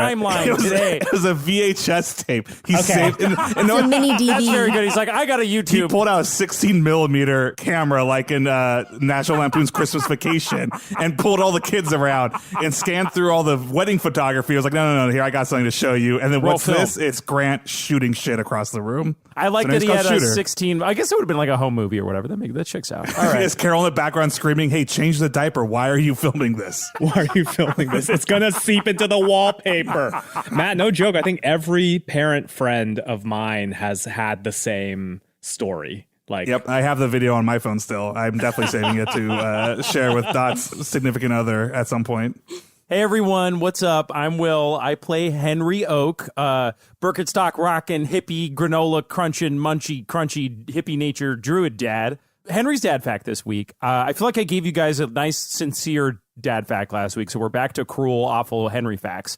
And this one I decided to do in honor of Freddie and Matt's side podcast, Debate Me Coward, where they debate pizza toppings and set the internet on fire. it's more than just pizza toppings, William, but go ahead. Reductive much, but Henry's favorite pizza is pineapple. And you're probably wondering...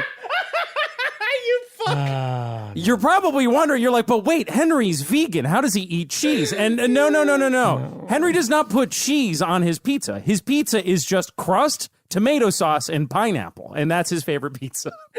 Actually, guys, that sounds delightful. Thank you. That one is courtesy of my wife, Cherish. She came up with that one. So, Wow. Beth, you say that sounds delightful, but just turn around and tell me how disgusting this sounds. How about I give you a slice of pineapple, put some marinara sauce on top of it, and put some breadcrumbs on it? Also, this sounds disgusting. you know, he'll sprinkle a little oregano on there, maybe some red pepper flakes. Like, it's all the trappings of pizza, but with no cheese. I mean, I just love pineapple. You could do a lot Yeah. to pineapple before I would say no. Anyways, hey, murderinos. I'm Beth May. And I play Ron Stampler, emotionally detached stepfather and rogue.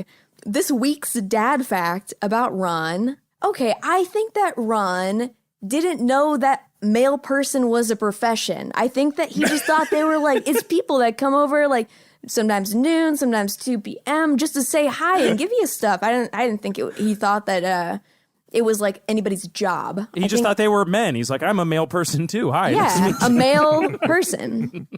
A male. And hey, everyone, I'm Ashley Burch. I play Dennis Anderson. He's a thirst trap PTA firefighter widow dad. ooh, we love him for it. And he's a bit of a rogue. He's a bit roguish in his way.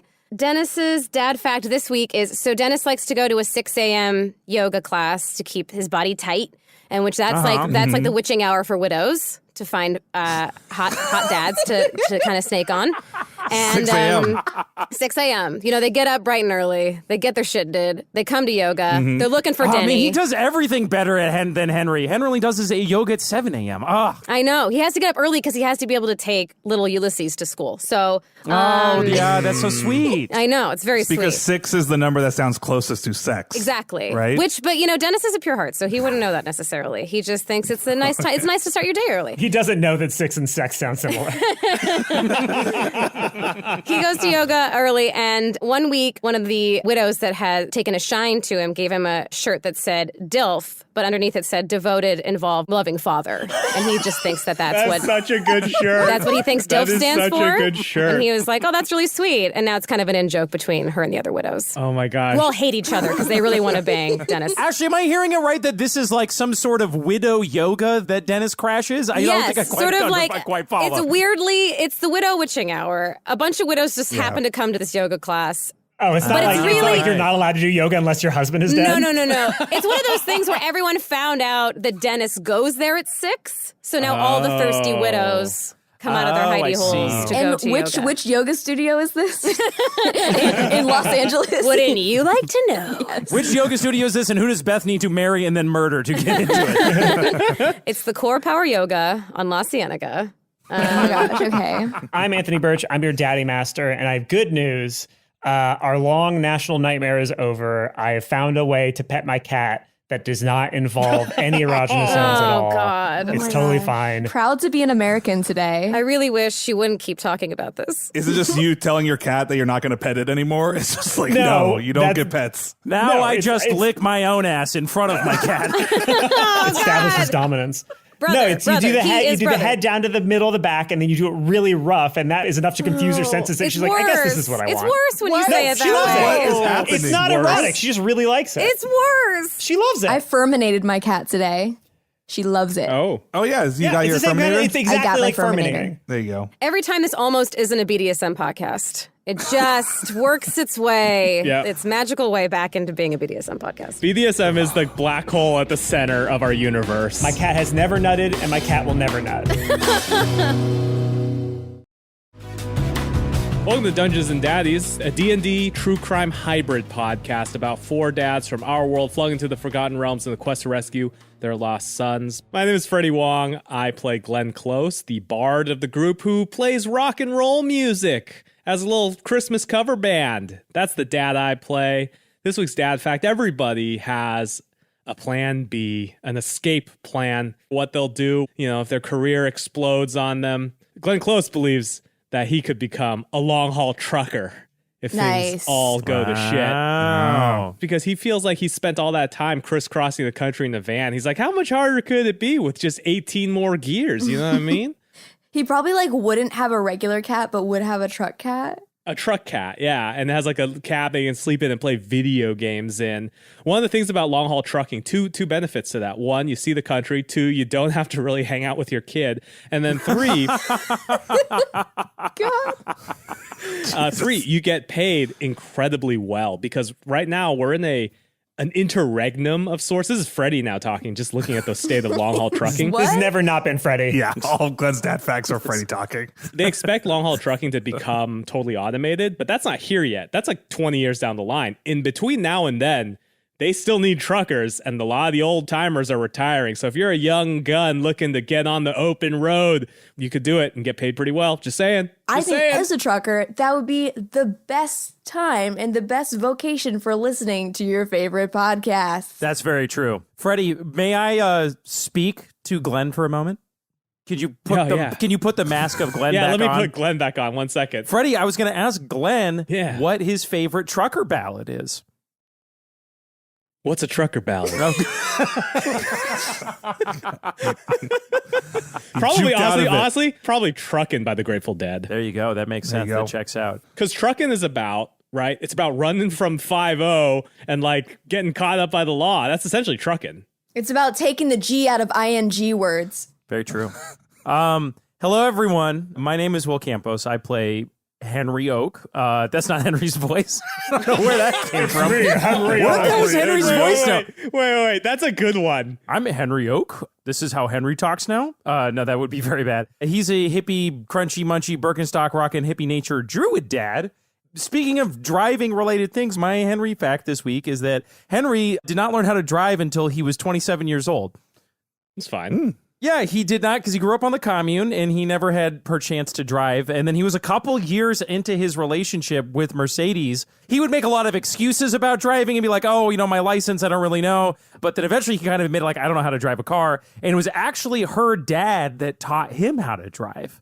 And the very first time that he met him, he was very nervous, and her father taught him how to drive, and it was kind of like a bonding experience for them. That's like a good plot for another Meet the Parents movie. That It's would be good, Bessler would yeah. show up, and it's like, your husband doesn't even know how to drive, and then, Al Pacino's got to teach him, or Robert De Niro. I don't Al remember Pacino's which got to one. teach Owen Wilson how Al to Pacino's drive. the rival dad, yeah. Yeah, there you go. Can I ask some question real quick about Henry? Can I talk to Henry real quick? Yes. Well, wait. Let's Give not me a make this moment. thing. Give me a moment. No, Give we're me a stopping moment. this right now. Hey, Freddie, it's real nice to meet you. I spend most of my time in the imaginary world of the podcast, but it's super to be out here in the intro. Golly gee whiz. Oh, it's so nice. All right, move on. Fuck this. Fuck this. Stupid. Fucking dumb. All right. Henry seems like spends you most could've- of his time the fuck driving you out. crazy.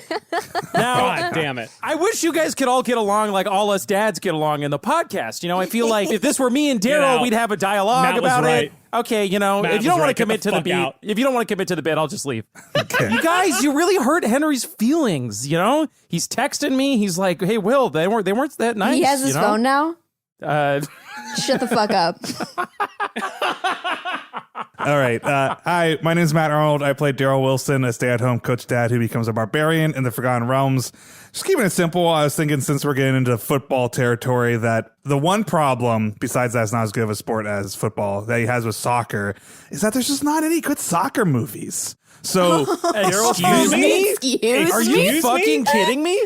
this is The Big Daryl Green. talking. Bend Matt it like has a Beckham. list of soccer movies, Air Bud World Pup. But compared to football, so Daryl's favorite, because he tried to get Grant to watch a bunch of soccer movies because he's like, oh, he doesn't want to watch, Rudy or freaking Draft Day, We Are Marshall, Blindside. There's so many, The Freshman, any given Sunday, you could list it on and off. He kept trying to find the right soccer movie. So obviously his favorite one is just Ladybugs, the 1992 movie with Roger Ladybug Dangerfield. slaps. Ladybug slaps and Will Fact, they shot it at my high school. Just flexing on that. Oh, really? Yeah, our soccer field is the soccer field. What's Daryl's favorite football movie? Can you Rudy. ask that question to Daryl? God, Yeah. no. Oh, that's right, Rudy. Rudy. Yeah. Rudy's his favorite. Glenn's favorite football movie is Concussion with Will Smith. Oh, I knew it. I knew you were going to say that. Daryl, there was probably like some kid whose dad is like a producer, at like some small studio. And every time Daryl meets them, he's like, hey, you guys got to make another soccer movie. Just a little tip from me to you, a little soccer movie. That'll do well. That'll do well. Anyways. It's interesting because I feel like soccer movies are generally happier and less angry than football movies. Yeah. I feel like every football movie is like a flawed, fucked up guy. Again, it's like Any Given Sundays, like if you keep playing this game, you're going to die. And soccer movies are always wacky and fun and lighthearted. I feel like there's This is no a better gritty sport. soccer movies. It's because they're kids' movies, is really what it is. That's what it is. But Rudy, the movies man. for children. The movies for children, like Air Bud and Ladybugs. Victory is about Nazis, right? That's Yes, true. that's a That good checks movie. out. That one's good as hell. It probably has something to do with the fact that there's no adequate pipeline for women to become professional soccer players and get well paid like men can get paid for doing any sport. So there's this entire industry of women who are excellent at soccer but can't get paid for it. And so since America only seems to think soccer is cool when girls play it, and then even not that cool, I think that's why there aren't any soccer movies. That's Hi, probably my fair. name is Beth May,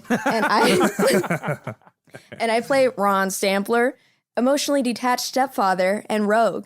Fun fact about Ron this week is that he is a faster, better runner, driver, everything than Dennis. Who's Dennis? What Who's are you talking Dennis? about? I don't know who Dennis is. Dennis the Menace? Hey, Beth, we know who Dennis is, but I'm going to switch into Daryl so we can do the bit. Hey, are Daryl we Wilson talking to here. Daryl? Who's Dennis? I don't even know who I am anymore. Should I call Beth May? Canonically, your characters remember who Dennis is. Hey, Daryl, it's me, Henry. Did you make it into the intro too? Fuck off, all of you. This is a sacred time where I can talk to my friends. Wait, is this because we're not on video? That's what it is. You know what it is? It's we're not in real life and we're not on video, so it's easier to break the reality of what the intro of the podcast even is, guys. You ever think about that? That's Will talking. Great point, Will. I really like the way your brain works. That was Henry. We need a father. We need somebody who's going to tell us what we do next. Daddy Master, save us, please. Give us some structure. Speaking of, I'm Anthony Burch. I'm your daddy master. Oh, there we go. Hi, Dad. That did not sound good. Horrible noise. Horrible noise to follow the sentence that Big I said. Heinz Relax energy. That big refractory period energy, Fuck that. All right, let's go back into our fantasy world and What's your immerse ourselves fact, in Anthony? I don't have a fact. I'm tired. Anthony, can we talk to Anthony right now? Okay. That's the one thing that I'm glad I've accomplished is that Anthony Burch is not a weird NPC. You haven't somehow tricked me into making me a stupid NPC. Oh you fucking shit! call for Challenge advice. accepted, my dude. No, it's impossible now. It's the opposite of The Secret. I put it out in the universe. It'll never happen. Now that you've said it'll never happen, when we make it happen, it'll be all the sweeter.